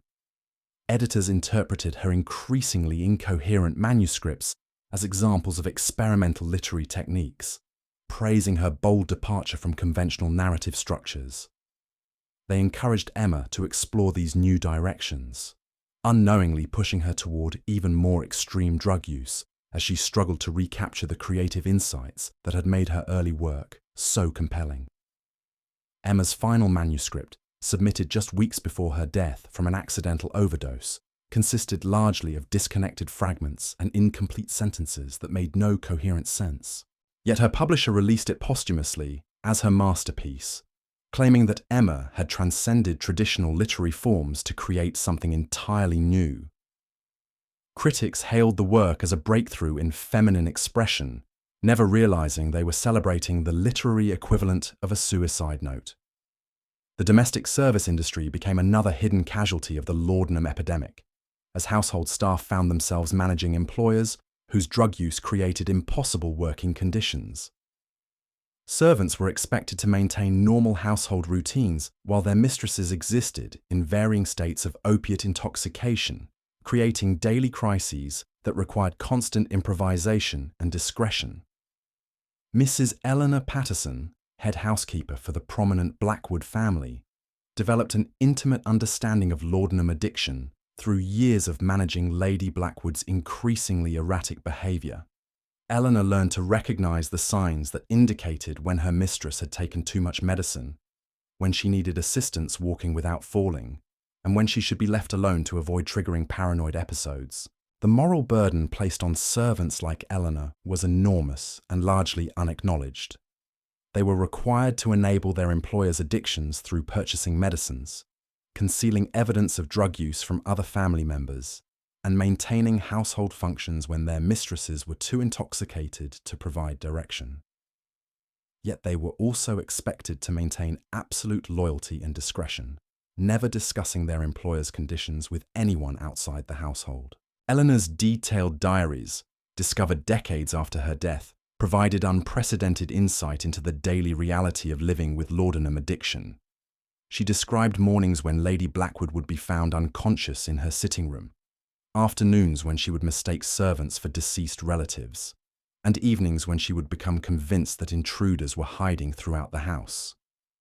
The physical dangers posed by heavily medicated employers created constant anxiety for household staff, who understood they could be blamed for any accidents or incidents that occurred under their watch. Eleanor wrote about nights spent sitting outside Lady Blackwood's bedroom door, listening for signs of distress that might indicate an overdose requiring immediate intervention. She described the terror of finding her mistress unresponsive, never knowing whether to call for medical help and risk exposing the family's secret, or to wait and hope that Lady Blackwood would regain consciousness naturally. The economic relationship between servants and addicted employers created additional complications that trapped both parties in cycles of dysfunction. Lady Blackwood paid Eleanor significantly above normal wages, understanding that her discretion and specialized care were worth premium compensation. But this financial dependence made it impossible for Eleanor to seek other employment, even when Lady Blackwood's condition became dangerous for everyone in the household. Eleanor's position required her to become expert in managing laudanum overdoses, recognizing withdrawal symptoms, and providing basic medical care when physicians weren't available. She learned to dilute excessively strong doses, to hide medicines when Lady Blackwood had already consumed dangerous amounts, and to fabricate explanations for her mistress's condition when visitors arrived unexpectedly. The psychological toll of this responsibility was devastating for servants who genuinely cared about their employers, but felt powerless to help them recover. Eleanor wrote movingly about watching Lady Blackwood's gradual transformation from an intelligent, accomplished woman into a hollow shell, who existed only to consume her next dose of medicine. The grief of witnessing this decline, combined with the impossibility of discussing it with anyone, created a form of isolation that many servants found unbearable. Some household staff attempted to intervene by diluting their mistress's medicines or hiding bottles to force periods of abstinence. But these well-intentioned efforts usually backfired, creating withdrawal crises that were interpreted as evidence of worsening health conditions requiring even stronger medications. Servants who were discovered tampering with medicines faced immediate dismissal without references, making such interventions professionally suicidal. The network of servants working for laudanum-addicted employers developed its own informal communication system, sharing information about effective management strategies and warning each other about particularly dangerous situations. These networks represented one of the few sources of support available to people dealing directly with the realities of Victorian opium addiction, but they operated in complete secrecy to protect both servants and employers from social exposure. The children of laudanum-addicted mothers developed survival strategies that would shape their approach to relationships and authority for the rest of their lives. They learned to function as amateur physicians, recognizing the difference between their mother's various states of intoxication and understanding when adult intervention might be necessary to prevent medical emergencies. Young Timothy Ashworth became expert at managing his mother's laudanum addiction by age 10, having learned through painful experience that his survival depended on accurately reading her condition and responding appropriately. When his mother had taken too much medicine, Timothy would help her to bed and monitor her breathing until the danger passed. When she was experiencing withdrawal, he would bring her tea and remain nearby to provide comfort during the worst symptoms. Timothy's childhood responsibilities included tasks that no child should have been asked to perform. He learned to forge his mother's handwriting to write excuses for missed social obligations, to lie convincingly to visitors about his mother's whereabouts, and to manage household finances when his mother was too impaired to handle money responsibly. Most tragically, he became skilled at hiding evidence of his mother's condition from his father, understanding instinctively that family stability depended on maintaining elaborate deceptions. The hypervigilance required for these responsibilities created lasting psychological changes that affected Timothy's development well into adulthood. He became unable to relax completely, always scanning his environment for signs of crisis or danger. He developed an exaggerated sense of responsibility for other people's emotional states, believing that he could prevent disasters through careful attention and appropriate intervention. Timothy's relationship with his mother was complicated by the fact that her personality changed dramatically depending on her medication status. The warm, attentive woman who existed during brief periods of optimal dosing was replaced by either a hostile stranger during withdrawal or an unconscious invalid during overdose episodes. Timothy learned to treasure the rare moments when his real mother was accessible, while protecting himself emotionally from the unpredictable person she became under other circumstances. The educational neglect experienced by children of addicted mothers created long-term disadvantages that extended far beyond childhood. Timothy's formal schooling was frequently interrupted by family crises that required his presence at home, and his academic performance suffered from the chronic stress and sleep deprivation that characterized his daily existence. Teachers who might have recognized his potential instead saw a distracted, anxious child who seemed unable to focus on lessons. The social isolation imposed on these children was equally damaging. Timothy couldn't invite friends to his home because his mother's condition was unpredictable, and he couldn't discuss his family situation with peers because the shame and secrecy surrounding addiction made honest communication impossible. He grew up believing that his experiences were unique and shameful, never realizing that many other children in his social circle were dealing with similar challenges. Some children of addicted mothers became advocates for temperance and drug regulation as adults, channeling their childhood trauma into efforts to prevent other families from experiencing similar destruction. But many more developed their own substance abuse problems, having learned from early childhood that chemicals provided reliable solutions to emotional distress. The marriage patterns of laudanum-addicted women created multi-generational cycles of dysfunction that affected entire family trees. Women who had learned to use opium as a coping mechanism for marital difficulties often chose partners who were either unaware of their addiction or who were themselves struggling with substance abuse problems. Charlotte Pemberton's marriage to William Ashford exemplified this tragic pattern. Charlotte had begun using laudanum during her first marriage to manage the emotional trauma of domestic violence, and the drug had provided the only relief she could find from her husband's unpredictable rages. When her first husband died suddenly, Charlotte believed she had escaped the circumstances that required her medication, but she discovered that her physical dependence on opium had become independent of the original trauma. Charlotte's courtship with William was conducted entirely during periods when her laudanum use was carefully managed, presenting him with a version of herself that bore little resemblance to her true condition. She was charming, vivacious, and seemingly healthy during their carefully choreographed encounters, having learned to time her doses to coincide with social activities. William, a widower seeking a companion for his later years, was enchanted by Charlotte's apparent vitality and social grace. He interpreted her occasional moments of distraction or unusual behavior as endearing feminine mystique rather than recognizing the signs of drug intoxication. Their wedding was celebrated as a perfect match between two mature individuals who had found second chances at happiness. The reality of married life quickly shattered these romantic illusions. Charlotte's need for privacy to manage her medication schedule created immediate tensions, as William couldn't understand why his new wife required so much time alone mood swings, which had been carefully in her chambers. Her concealed during courtship became impossible to hide during daily cohabitation. William's attempts to be a caring husband often interfered with Charlotte's drug management routines, creating conflicts that neither of them understood. When he suggested activities that conflicted with her dosing schedule, she would become anxious and irritable. When he planned trips that might limit her access to medicines, she would develop mysterious illnesses that required them to remain at home.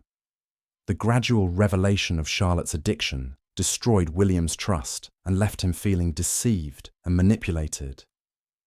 He had entered the marriage believing he was caring for a delicate woman who needed gentle protection, only to discover that his wife was battling a condition he couldn't comprehend or control. The shame of acknowledging that he had been deceived made it impossible for William to seek advice or support from friends or family members.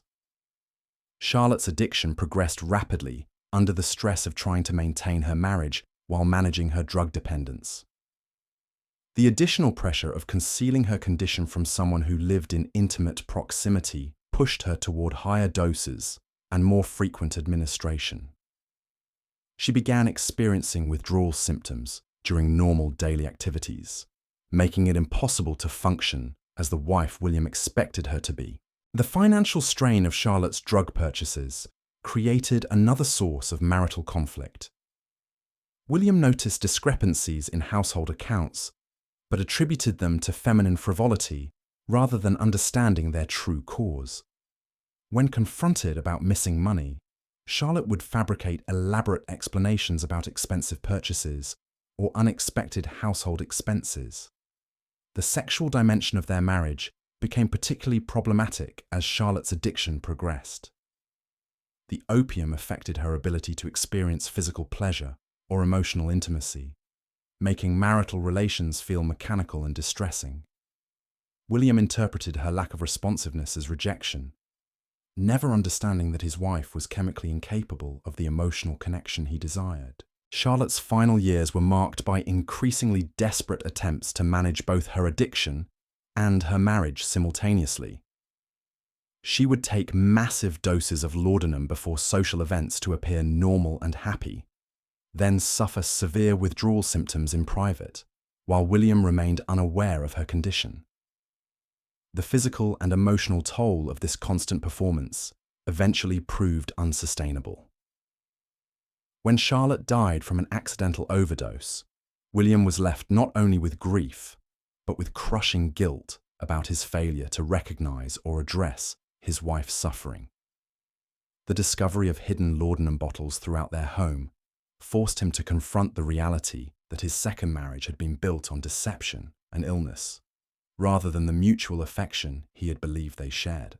The social rituals surrounding death and mourning in Victorian society provided final opportunities for concealing the true impact of laudanum addiction. Funeral customs that emphasized the deceased's virtue and piety made it easy to transform drug-related deaths into stories of spiritual triumph over physical suffering. The elaborate funeral preparations for Lady Margaret Thornton became a masterpiece of posthumous reputation management. Margaret had died after consuming what her maid later described as enough laudanum to kill several people, but her family presented her death as the peaceful conclusion of a long struggle with nervous exhaustion. Margaret's body was displayed in her finest silk gown, her face carefully arranged to suggest serene acceptance of divine will, rather than the rictus of opium poisoning that had characterized her actual death. Cosmetics concealed the yellowed complexion and sunken features that had marked her final years, while strategic lighting minimized the physical evidence of chronic drug abuse. The funeral service emphasized Margaret's patience in bearing suffering, her devotion to charitable causes, and her exemplary fulfillment of feminine duties. The minister spoke movingly about her gentle spirit and unwavering faith, constructing a narrative of noble endurance that bore no resemblance to the desperate addiction that had actually claimed her life. Margaret's husband commissioned an elaborate memorial stone that described her as a loving wife and mother who had been called home after years of faithful service to family and community. The inscription made no reference to the medicine bottles found clutched in her hands, or to the suicide note discovered in her writing desk, expressing her despair about her inability to overcome her dependence on laudanum. The mourners who attended Margaret's funeral included dozens of women who were themselves struggling with similar addictions, but the social codes governing such gatherings prevented any acknowledgement of shared experience. They stood in silent solidarity, recognizing their own fate in Margaret's carefully sanitized death, while maintaining the public fiction that such tragedies were rare and inexplicable. The newspaper obituaries that appeared following these funerals developed their own coded language for describing laudanum-related deaths. Phrases like, "after a long illness borne with Christian fortitude," or "succumbed to nervous exhaustion," became standard euphemisms that informed readers about the true cause of death, while maintaining plausible deniability. The memorial practices surrounding these deaths served to perpetuate the very conditions that had caused them. By transforming addiction into martyrdom and overdose into peaceful transition, Victorian society avoided confronting the systematic problems that were destroying its female population. Each funeral became another opportunity to reinforce the deadly fiction that laudanum use was both normal and virtuous. The economic impact of the laudanum epidemic extended far beyond the pharmaceutical industry, creating ripple effects that influenced everything from domestic service wages to inheritance patterns. Families dealing with addicted members found themselves managing financial crises that threatened their long-term stability and social position. The Blackwood family's economic decline illustrated how laudanum addiction could destroy even substantial fortunes over time. Lady Blackwood's escalating drug consumption had required increasingly creative financing methods, beginning with small deceptions about household expenses and eventually progressing to major financial manipulations that compromised the family's entire estate. By the height of her addiction, Lady Blackwood was spending more on laudanum than the family allocated for all other household expenses combined. Her husband's business income, substantial by any reasonable measure, proved inadequate to support both their normal lifestyle and her pharmaceutical requirements. The family began borrowing against future earnings, then mortgaging properties, and finally liquidating investments to maintain the cash flow necessary for Lady Blackwood's drug purchases. The secrecy surrounding her addiction meant that these financial decisions were made without proper consultation or planning.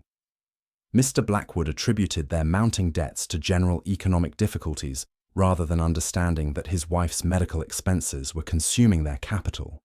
He made increasingly risky investment decisions in desperate attempts to restore their financial position, often worsening their situation through speculation and poor judgment. The social pressure to maintain appearances while managing financial crisis created additional stress that affected every family member. The Blackwoods continued hosting elaborate dinner parties and funding their children's expensive educations while privately struggling to meet basic obligations. Servants' wages were delayed, suppliers' bills went unpaid, and creditors grew increasingly insistent. But the family maintained the fiction of continued prosperity. Lady Blackwood's death from an overdose came at a moment when the family faced complete financial ruin.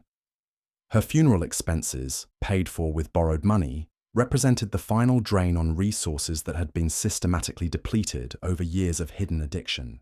Mr. Blackwood discovered after her death that they owed substantial sums to dozens of creditors, many of whom had been providing goods and services under false assumptions about the family's financial stability. The children of laudanum-addicted mothers often inherited not only their mother's debts, but also their psychological predisposition towards substance abuse.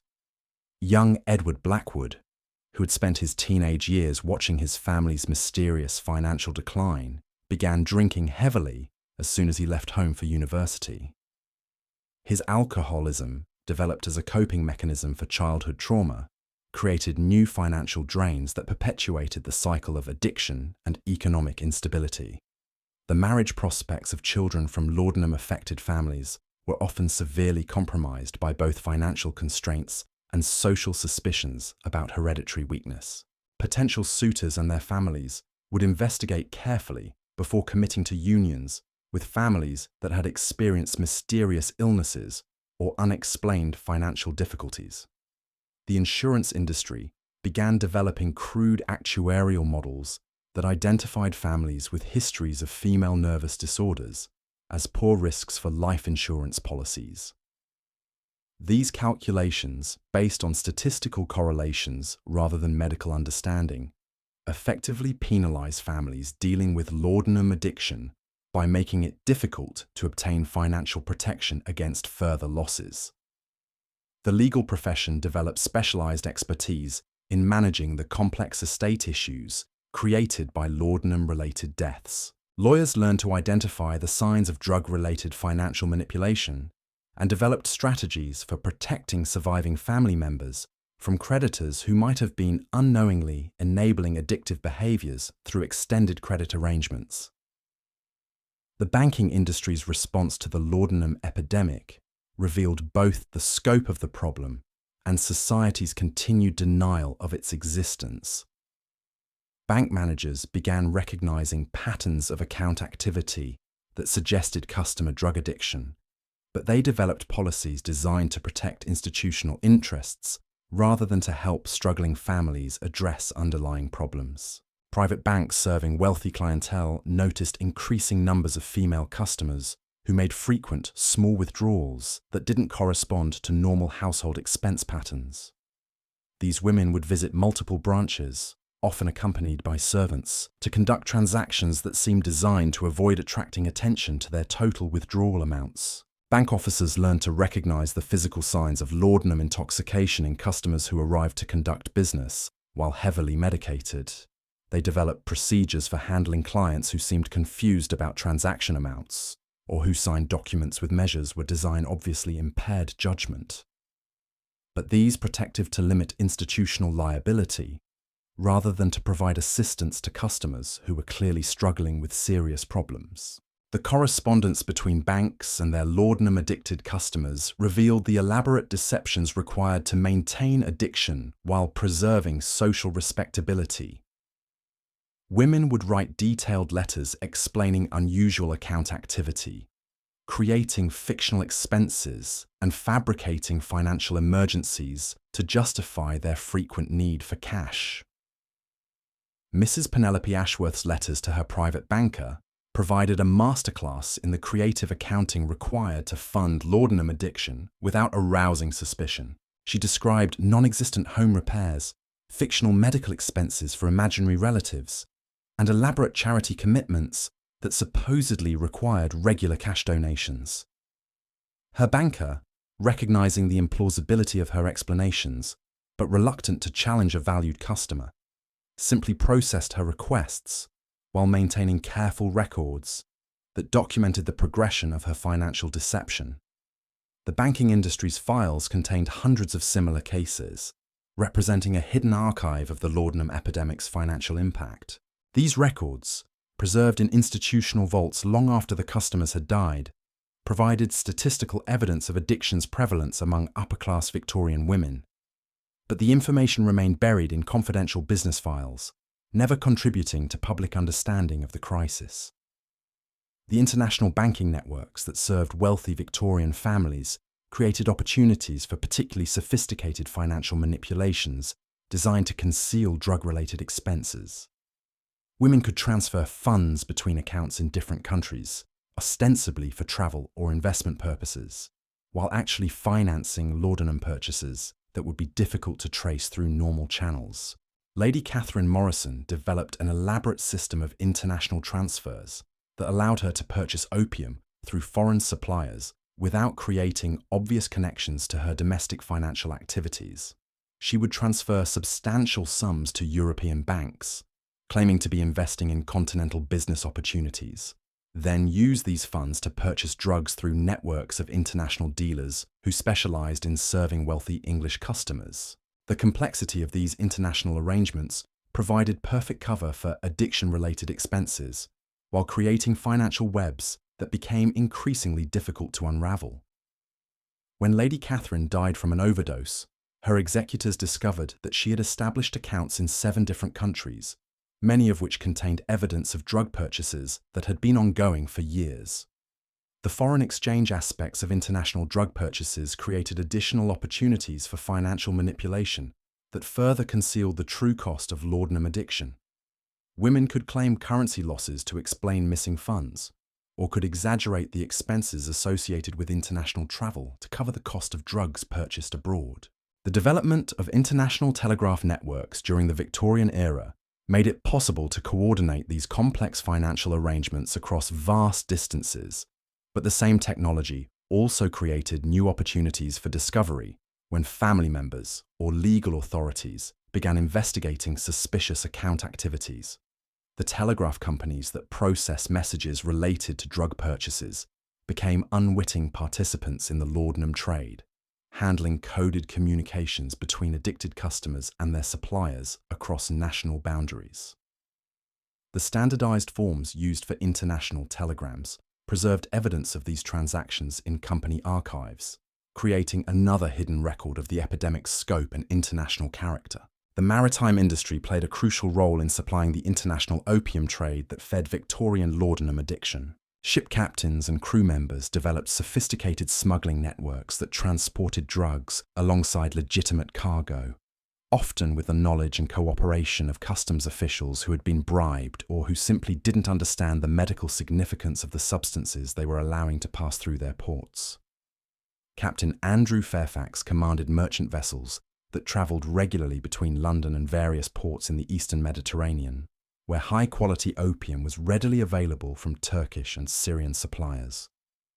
His ships carried official cargoes of spices, silk, and other luxury goods, but their most profitable cargo consisted of carefully concealed packages of raw opium destined for pharmaceutical manufacturers and private customers throughout England. Captain Fairfax developed relationships with apothecaries and private physicians who would place orders for specific quantities of opium, often requesting particular varieties that were prized for their purity and potency.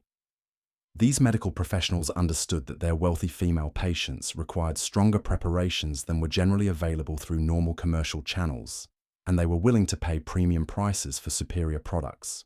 The smuggling operations required careful coordination between ship crews, dock workers, and distribution networks that could deliver products to customers without attracting official attention.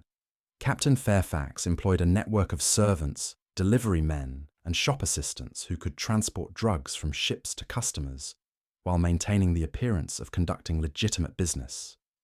The financial profits from opium smuggling were enormous, often exceeding the returns from legal cargo by substantial margins. A single successful voyage could generate enough income to fund Captain Fairfax's retirement, but the addictive nature of his market created steady demand that made continued smuggling activities irresistibly profitable. The risks associated with drug smuggling were offset by the protection provided by customers' social positions and their desperate need for continued supplies. Wealthy, addicted women represented ideal customers because they possessed both the financial resources to pay premium prices and the social influence to protect their suppliers from legal consequences. Captain Fairfax's customer list included the wives of judges, military officers, and government officials who would use their influence to shield him from prosecution if his activities were discovered. The mutual dependence between smuggler and customers created a web of complicity that made enforcement of drug laws virtually impossible within upper-class social circles. The international nature of the opium trade meant that Victorian women could access drugs from suppliers throughout the British Empire and beyond, creating a global market that responded quickly to changes in demand or supply conditions. When political situations disrupted traditional supply routes, new networks would emerge to serve the continuing needs of addicted customers. The Crimean War created temporary shortages of Turkish opium that forced Victorian suppliers to develop alternative sources in India and China. These new supply chains introduced different varieties of opium with varying potencies and effects, creating additional dangers for customers who couldn't accurately gauge the strength of unfamiliar products. The colonial administration's involvement in opium production and distribution created conflicts of interest that compromised efforts to regulate drug use within the empire. British officials who profited from opium cultivation in India were reluctant to support policies that might reduce demand for their products, even when they recognized the social damage caused by widespread addiction. The East India Company's monopoly on opium production created artificial scarcities that drove up prices and encouraged the development of black market alternatives. These unofficial supply networks often provided adulterated or contaminated products that posed additional health risks to consumers who were already vulnerable to overdose and other complications. The medical establishment's relationship with the opium trade revealed fundamental conflicts between professional ethics and commercial interests. Many physicians who publicly condemned opium addiction privately invested in companies that manufactured laudanum and other opiate preparations, creating financial incentives for continued overprescribing. Dr. William Hartwell maintained a respectable medical practice that specialized in treating nervous disorders among wealthy women, but his private investments included substantial holdings in 3 different pharmaceutical companies that manufactured the very products he prescribed to his patients. His treatment recommendations consistently favored expensive proprietary medicines over cheaper generic alternatives, generating profits for companies in which he held financial interests. The medical journals of the era published articles about the dangers of opium addiction while simultaneously running advertisements for laudanum preparations that promised miraculous cures for the same conditions the articles described as symptoms of drug dependence. This contradiction reflected the medical profession's inability to reconcile its therapeutic responsibilities with its commercial relationships. The medical conferences and professional societies that should have addressed the laudanum epidemic instead focused on technical discussions about dosage calculations and preparation methods that effectively promoted more sophisticated drug use rather than encouraging abstinence or seeking alternative treatments. The pharmaceutical industry. The pharmaceutical conferences of the Victorian era became showcases for increasingly potent opium preparations, with manufacturers competing to develop products that would capture larger shares of the lucrative female market. These gatherings, ostensibly dedicated to advancing medical science, functioned more like trade shows, where drug companies displayed their latest formulations to physicians who would ultimately prescribe them to unsuspecting patients. Dr. Heinrich Müller, representing the prestigious German pharmaceutical house of Bayer, presented his company's revolutionary new laudanum concentrate at the 1869 International Medical Congress in Vienna. Müller's presentation emphasized the product's superior purity and consistent potency, qualities that he claimed would provide more reliable therapeutic effects for physicians treating delicate feminine conditions. What Dr. Müller didn't mention was that Bayer's new concentrate was nearly 3 times stronger than traditional laudanum preparations, making accidental overdoses far more likely for patients who had developed tolerance to weaker formulations. The company's internal research had identified this danger during product development, but marketing considerations outweighed safety concerns in their final decision to proceed with commercial production. The physicians attending Mueller's presentation were impressed by the elegant packaging and professional marketing materials that accompanied the new product. Bayer had invested heavily in creating an image of scientific sophistication that appealed to medical professionals who wanted to offer their patients the latest advances in pharmaceutical technology. Dr. James Morrison, a London physician with a large practice among society ladies, placed an immediate order for Bayer's new concentrate after witnessing Mueller's demonstration. Morrison was particularly attracted to the product's concentrated form, which would allow his patients to achieve the same effects with smaller doses, potentially reducing the obvious signs of medication that might attract unwanted attention. Morrison's first patient to receive the new preparation was Lady Elizabeth Pemberton, who had been taking traditional laudanum for chronic headaches for nearly 2 years. Morrison explained that the new German medicine would provide superior relief with greater convenience, requiring only a few drops rather than the tablespoons of liquid she had been consuming. Lady Elizabeth was delighted by the prospect of a more discreet medication that wouldn't require her to carry large bottles or measure obvious quantities during social situations. She began taking the concentrated preparation with enthusiasm, initially pleased by its powerful effects and reduced volume. But within days of switching to the new medicine, Lady Elizabeth experienced symptoms that neither she nor Dr. Morrison understood. The concentrated preparation was so much stronger than her previous medication that her usual dosing schedule now provided massive overdoses, while attempts to reduce the amount triggered severe withdrawal symptoms that seemed to indicate inadequate treatment. Lady Elizabeth found herself trapped in a cycle of alternating overdose and withdrawal that made normal functioning impossible. She would take what seemed like a tiny amount of medicine, only to become so heavily sedated that she couldn't remain conscious during important social obligations. When she tried to reduce the dose to maintain alertness, she would experience anxiety, nausea, and tremors that were worse than her original headaches. Dr. Morrison, lacking any understanding of the pharmacological differences between the old and new preparations, interpreted Lady Elizabeth's difficulties as evidence of worsening health that required more aggressive treatment. He increased her dosing schedule and added supplementary medications to address what he perceived as new symptoms of her underlying condition. The combination of concentrated laudanum with additional opiate preparations created a pharmaceutical cocktail that would have challenged the tolerance of experienced drug users. Lady Elizabeth, who had never intended to become addicted to any substance, found herself consuming amounts of opiates that exceeded the daily intake of professional drug dealers in London's East End. Her physical transformation was rapid and dramatic.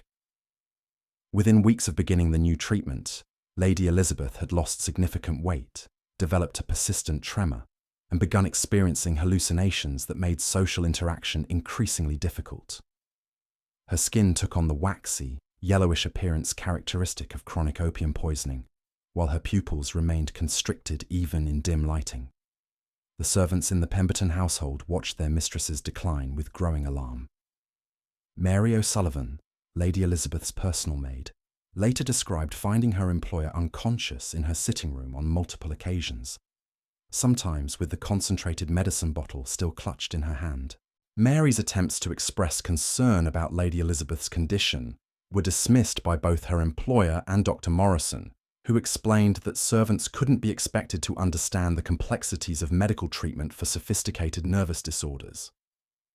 Mary was instructed to ensure that Lady Elizabeth's privacy was protected and that her medication schedule was maintained exactly as prescribed.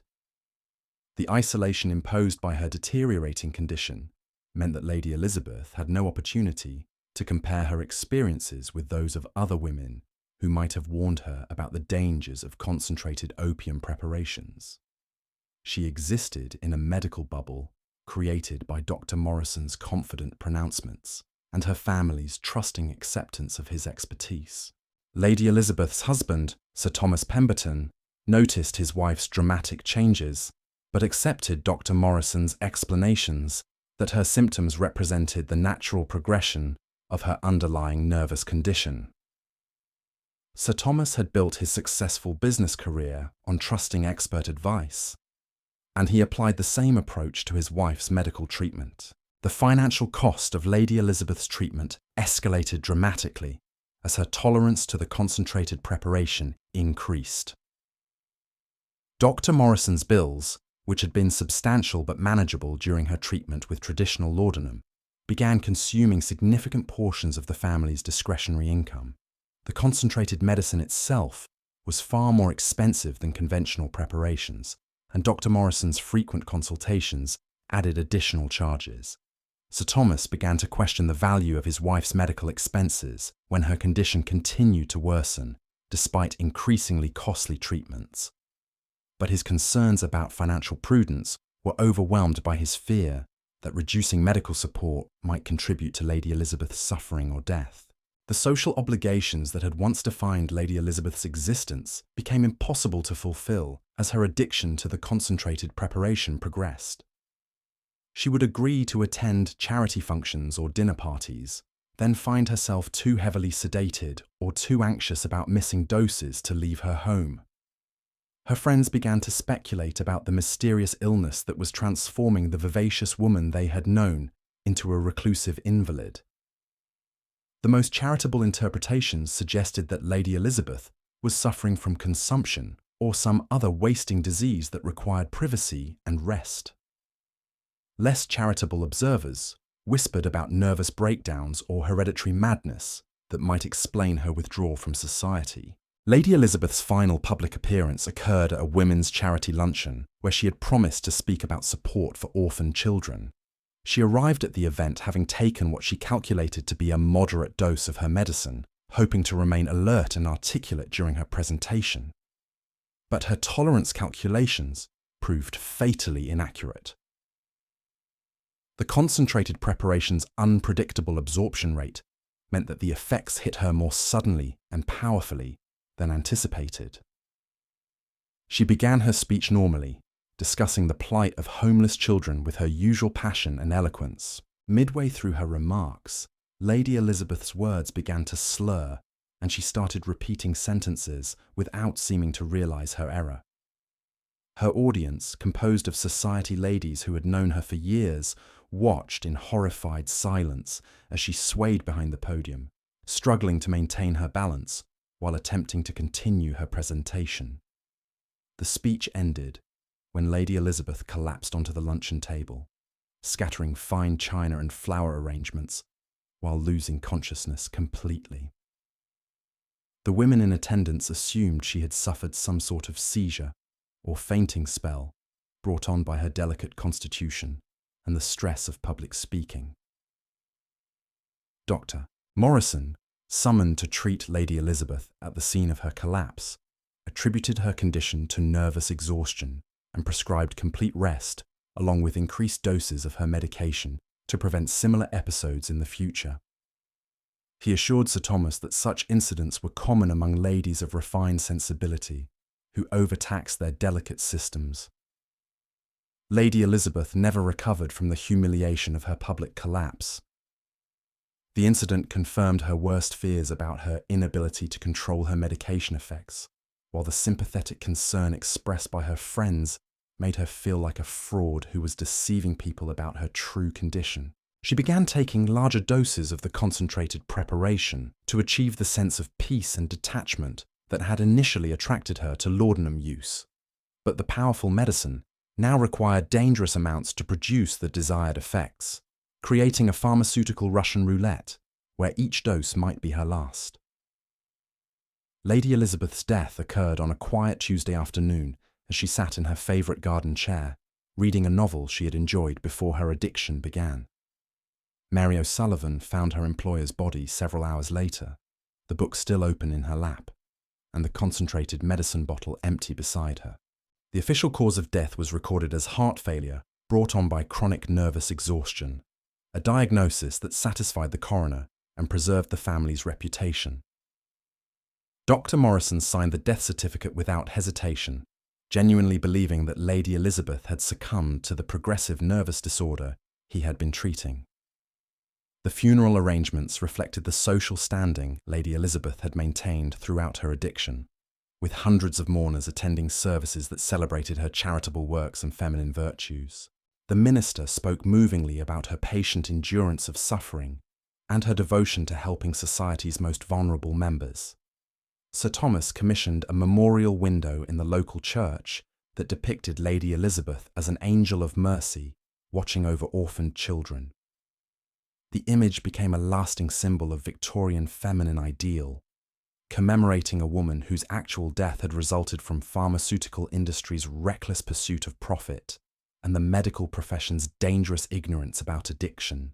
The concentrated laudanum preparations that had killed Lady Elizabeth continued to be marketed aggressively throughout England and America, with manufacturers developing even more potent formulations to capture competitive advantages in the expanding market for feminine medicines.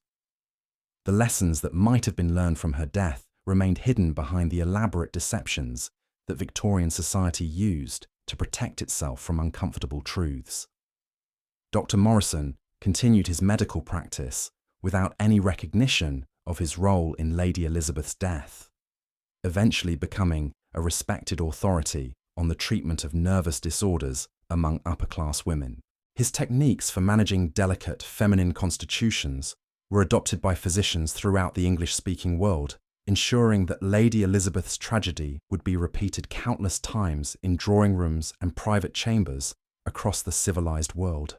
The pharmaceutical industry's development of concentrated opium preparations represented just one aspect of a broader trend toward stronger and more dangerous products designed to capture market share in the competitive laudanum trade. Companies began adding alcohol, cocaine, and other addictive substances to their opium-based medicines, creating combination products that were even more habit-forming than pure opium preparations. Mrs. Pemberton's miracle elixir combined laudanum with a substantial amount of cocaine, producing effects that patients described as remarkably energizing compared to traditional opium medicines.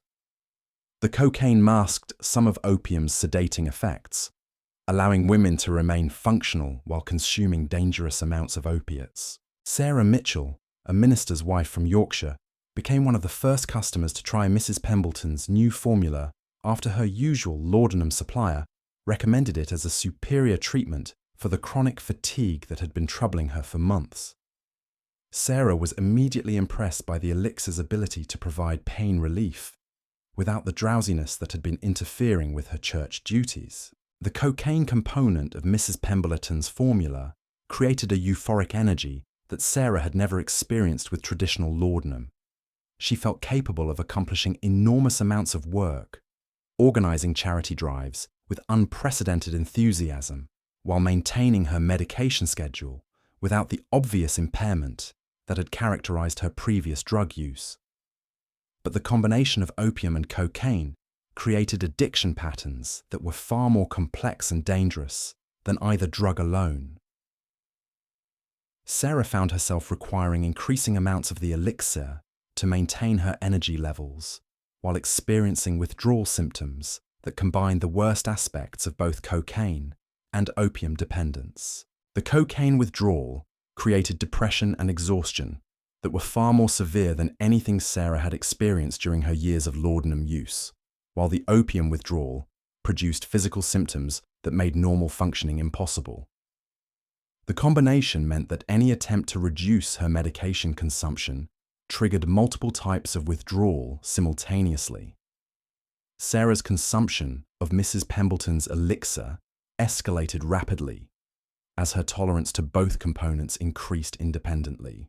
She progressed from taking the recommended dose twice daily to consuming entire bottles at single sittings, driven by craving patterns that were more intense and unpredictable than traditional opium addiction. The financial cost of maintaining Sarah's addiction to the combination preparation quickly exceeded her household's ability to support it through normal channels. Mrs. Pemberton's formula was significantly more expensive than traditional laudanum, and Sarah's escalating consumption created budget crises that forced her to seek alternative funding sources. Sarah began embezzling money from church collections initially taking small amounts that she intended to replace before anyone noticed their absence. But her addiction progressed faster than her ability to conceal the theft, and the missing funds eventually attracted the attention of church auditors who discovered systematic financial manipulations spanning several months. The scandal of a minister's wife stealing from church funds created a crisis that extended far beyond Sarah's personal addiction. Her husband faced demands for his resignation from parishioners who could no longer trust his family's moral leadership, while the church congregation split between those who supported forgiveness and those who demanded accountability. Sarah's trial for embezzlement became a public spectacle that exposed the reality of feminine drug addiction to communities that had preferred to ignore its existence. The evidence presented in court included detailed records of her medicine purchases, creating an official record of consumption levels that shocked even experienced physicians. The prosecuting attorney used Sarah's case to argue for stricter regulation of patent medicines, pointing to her addiction as evidence that pharmaceutical companies were deliberately creating products designed to foster dependence. But the defense countered that Sarah's condition was a medical issue rather than a criminal matter, arguing that she should receive treatment rather than punishment. The jury's verdict reflected society's confusion about how to address drug addiction among respectable women.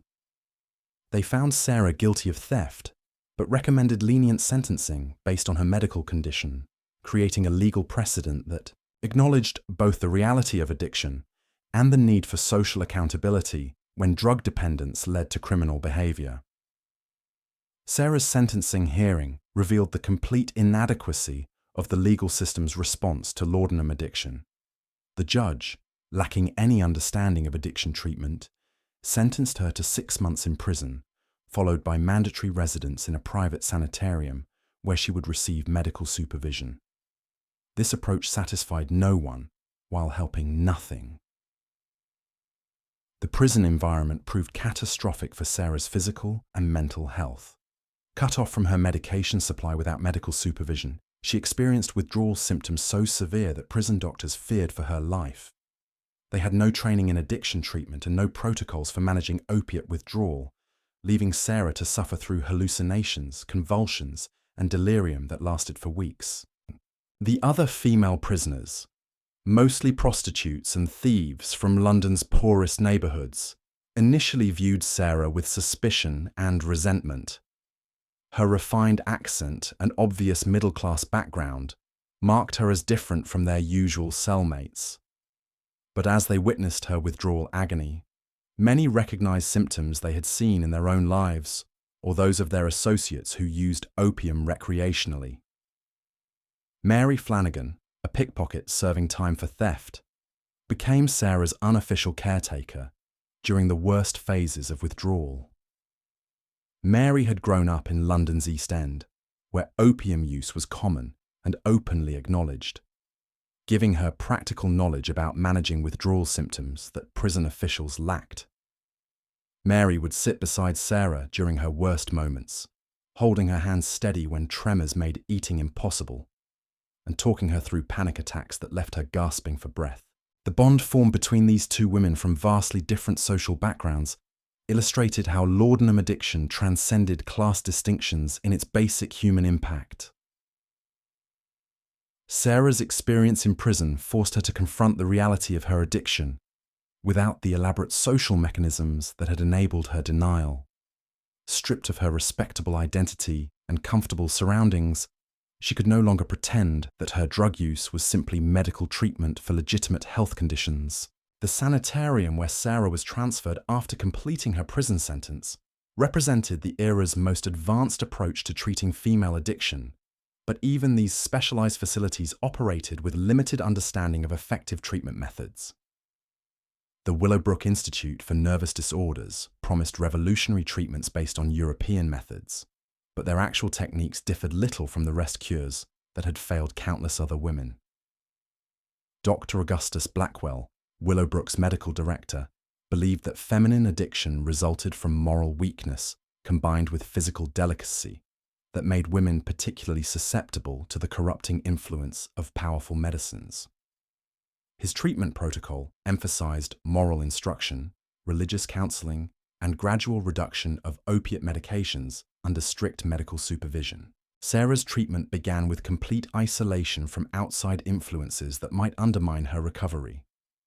She was confined to a small room furnished only with basic necessities, denied access to books, letters, or visitors who might remind her of the circumstances that had led to her addiction. Dr. Blackwell believed that such distractions would interfere with the moral reflection necessary for genuine reformation. The medication reduction schedule imposed at Willowbrook was based on theoretical calculations rather than individual patient needs or responses. Sarah's daily laudanum dose was reduced by predetermined amounts according to a rigid timeline that took no account of her withdrawal symptoms or psychological state.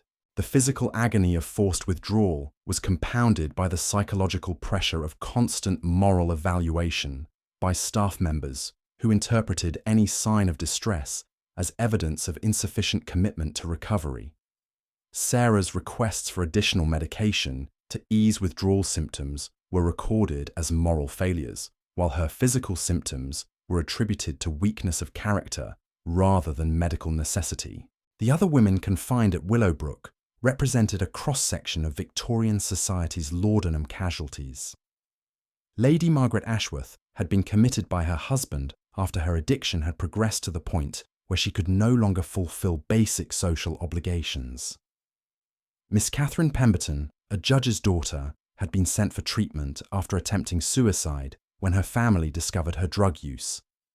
These women formed an unlikely community bound by shared suffering and mutual understanding that transcended their normal social boundaries. In whispered conversations, during brief moments when staff supervision was relaxed, they shared stories of how their addictions had begun, strategies they had used to conceal their drug use, and fears about their futures after treatment.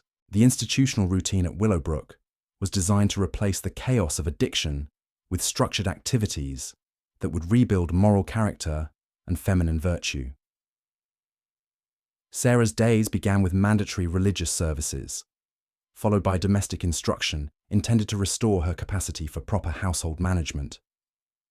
The afternoons were devoted to moral improvement through reading carefully selected literature that emphasized themes of feminine duty, self-sacrifice, and redemption through suffering. Sarah was required to write daily reflections on these readings, demonstrating her progress toward understanding the spiritual lessons her addiction was meant to teach. The treatment philosophy underlying these activities reflected Victorian society's fundamental misunderstanding of addiction as a moral rather than medical condition. Dr. Blackwell genuinely believed that Sarah's recovery depended on her ability to acknowledge her moral failings and commit to a life of greater virtue and self-discipline. But the actual effect of this approach was to increase Sarah's shame and self-loathing without addressing the physical and psychological factors that had made her vulnerable to addiction in the first place. She learned to provide the responses that staff members wanted to hear while privately struggling with cravings and withdrawal symptoms that the moral instruction did nothing to alleviate. The gradual medication reduction imposed at Willowbrook created a prolonged withdrawal experience that was more psychologically damaging than the rapid detoxification Sarah had endured in prison. The constant awareness that her doses were being reduced, combined with the knowledge that any sign of distress would be interpreted as moral weakness, created anxiety that made the withdrawal symptoms more severe. Sarah's physical health deteriorated significantly during her months at Willowbrook, despite the institution's claims about the healing benefits of their treatment methods. The stress of forced withdrawal, combined with the inadequate nutrition provided by the institutional diet, left her weak and susceptible to infections that further complicated her recovery. The social isolation imposed as part of Sarah's treatment proved particularly devastating for someone whose addiction had already destroyed her family relationships and community standing. Cut off from any supportive human contact, she began to question whether recovery was possible or even desirable, given the life of shame and rejection that awaited her upon release. The financial burden of Sarah's treatment at Willowbrook created additional stress for her husband, whose congregation had still not fully forgiven the scandal of his wife's theft from church funds. The sanitarium's fees consumed most of the family's savings, while his reduced income from lost parishioners made it difficult to maintain their household during Sarah's absence. Reverend Mitchell faced pressure from church leadership to divorce his wife and seek a fresh start with a new congregation where his reputation wouldn't be tainted by association with addiction and criminal behavior. But his religious convictions about the sanctity of marriage conflicted with practical considerations about his ability to continue his ministry while supporting a wife whose condition had brought disgrace upon his calling. The children of the Mitchell family suffered perhaps the most severe consequences of their mother's addiction and imprisonment. They faced social ostracism from classmates whose parents considered them contaminated by association with criminal behavior, while struggling to understand why their mother had disappeared from their lives so suddenly and completely. Young Thomas Mitchell, only 12 years old when his mother was imprisoned, developed behavioral problems that reflected his confusion and anger about the family's situation. His academic performance declined dramatically, and he began fighting with other students who made references to his mother's crime. The psychological impact on these children would extend far into their adult lives, shaping their attitudes toward authority, their ability to trust relationships, and their own vulnerability to substance abuse. The shame and secrecy surrounding their mother's condition taught them to hide their own emotional struggles rather than seeking help when they needed support. Sarah's eventual release from Willowbrook after 18 months of treatment represented a hollow victory for the institutional approach to addiction recovery. While she had successfully completed the medication reduction program and could demonstrate her ability to function without laudanum, the underlying issues that had made her vulnerable to addiction remained unaddressed. The woman who returned to her family bore little resemblance to the energetic minister's wife who had once organized charity drives and led women's prayer groups. Sarah had lost significant weight during her treatment. Her hair had become prematurely grey, and she moved with the hesitant gait of someone who had learned to distrust her own physical capabilities. The community's reception of Sarah's return reflected the mixed attitudes Victorian society held toward reformed addicts. While some parishioners expressed Christian forgiveness and welcomed her back into the congregation, others remained suspicious about whether her recovery was genuine and whether she could be trusted with responsibility or respect. Sarah's attempts to rebuild her life were hampered by the lasting physical effects of her addiction and treatment experience. The prolonged withdrawal had left her with chronic digestive problems, sleep disorders, and episodes of depression that made it difficult to maintain the emotional stability expected of a minister's wife. The financial consequences of Sarah's addiction continued to affect the Mitchell family for years after her recovery. The legal fees, treatment costs, and restitution payments had consumed their savings and forced them to accept a smaller, less prestigious congregation, where Reverend Mitchell's damaged reputation was less well known. But perhaps the most lasting impact of Sarah's experience was her newfound understanding of addiction as a medical rather than moral condition. Having witnessed the suffering of other women at Willowbrook and experienced the inadequacy of moralistic treatment approaches, she began to advocate privately for better understanding of drug dependence among the women in her new community. Sarah's recovery, while incomplete and fragile, represented one of the rare success stories in Victorian addiction treatment.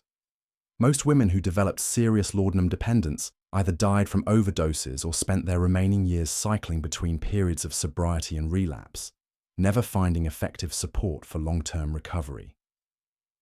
The pharmaceutical industry's response to growing awareness of addiction problems was to develop new marketing strategies that emphasized the safety and non-addictive nature of their products, rather than actually reformulating medicines to reduce their addictive potential.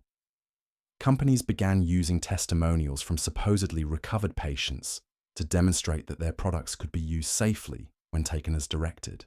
Mrs. Hartwell's Feminine Restorative was marketed as a breakthrough preparation that provided all the therapeutic benefits of traditional laudanum without the risk of dependence. The advertising campaign featured letters from grateful customers who claimed to have used the product successfully for years without developing tolerance or craving. What the advertisements didn't reveal was that Mrs. Hartwell's formula contained the same amount of opium as traditional laudanum preparations, combined with additional ingredients that were intended to mask the taste and smell that might alert users to the presence of narcotic substances. The product was no safer than conventional medicines, but its deceptive marketing convinced many women that they were choosing a healthier alternative. Caroline Whitmore began using Mrs. Hartwell's preparation after reading testimonials that promised effective treatment for nervous exhaustion without the drowsiness and confusion she had experienced with previous medications. Caroline was particularly attracted to the product's claim that it would allow her to maintain her active social schedule while receiving medical treatment. The initial effects of Mrs. Hartwell's formula seemed to confirm the advertising claims. Caroline felt energetic and capable while taking the medicine, and she didn't experience the obvious sedation that had characterized her previous laudanum use. She was able to attend dinner parties and charity events without appearing impaired, leading her to believe that she had finally found a safe and effective treatment. But within weeks of beginning the new preparation, Caroline noticed that she was taking the medicine more frequently than the label recommended. The effects seemed to wear off more quickly than expected, and she found herself reaching for additional doses to maintain the sense of well-being that had initially impressed her. Caroline's tolerance to Mrs. Hartwell's formula developed rapidly, requiring her to consume increasing amounts to achieve the same therapeutic effects. But because the medicine didn't produce obvious signs of intoxication, she was able to maintain the illusion that her use remained within normal medical bounds. The deceptive nature of Mrs. Hartwell's marketing created particularly dangerous situations for women like Caroline, who believed they were using safe alternatives to traditional laudanum. They would consume dangerous amounts of opium while remaining convinced that they were avoiding the addiction risks associated with older preparations. Caroline's consumption of Mrs. Hartwell's formula eventually exceeded that of many women who were using conventional laudanum preparations, but her continued ability to function socially prevented her from recognizing the severity of her dependence. She attributed her need for frequent doses to the particularly severe nature of her nervous condition, rather than understanding that she had developed tolerance to the opium in her medicine. The financial cost of maintaining Caroline's addiction to Mrs. Hartwell's preparation was substantial, as the product was priced as a premium medicine that commanded higher prices than generic laudanum preparations. But Caroline justified the expense by believing that she was investing in her health rather than feeding an addiction. Caroline's family noticed changes in her behavior and personality that they attributed to improvement in her underlying nervous condition. The energy and optimism she displayed while taking Mrs. Hartwell's formula seemed to indicate that she was finally receiving effective medical treatment, leading them to support her continued use of the expensive preparation. The tragic irony of Caroline's situation was that her family's well-intentioned support for what they believed was successful medical treatment actually enabled her progression toward a more severe addiction than she might have developed with conventional laudanum. The deceptive marketing of Mrs. Hartwell's formula had created a perfect storm of medical misinformation, family enablement, and pharmaceutical manipulation. The stories of Caroline Whitmore and countless others like her represent more than individual tragedies. They reveal a systematic failure that claimed an entire generation of Victorian women, hidden behind parlour doors and buried beneath layers of social respectability. These weren't isolated cases of moral weakness or feminine frailty. They were victims of an industry that prioritized profit over human life, a medical establishment that confused ignorance with expertise, and a society that chose comfortable lies over uncomfortable truths. The laudanum epidemic stands as a stark reminder that progress without compassion leads only to elegant destruction, and that the most dangerous poisons often come wrapped in the most beautiful packages.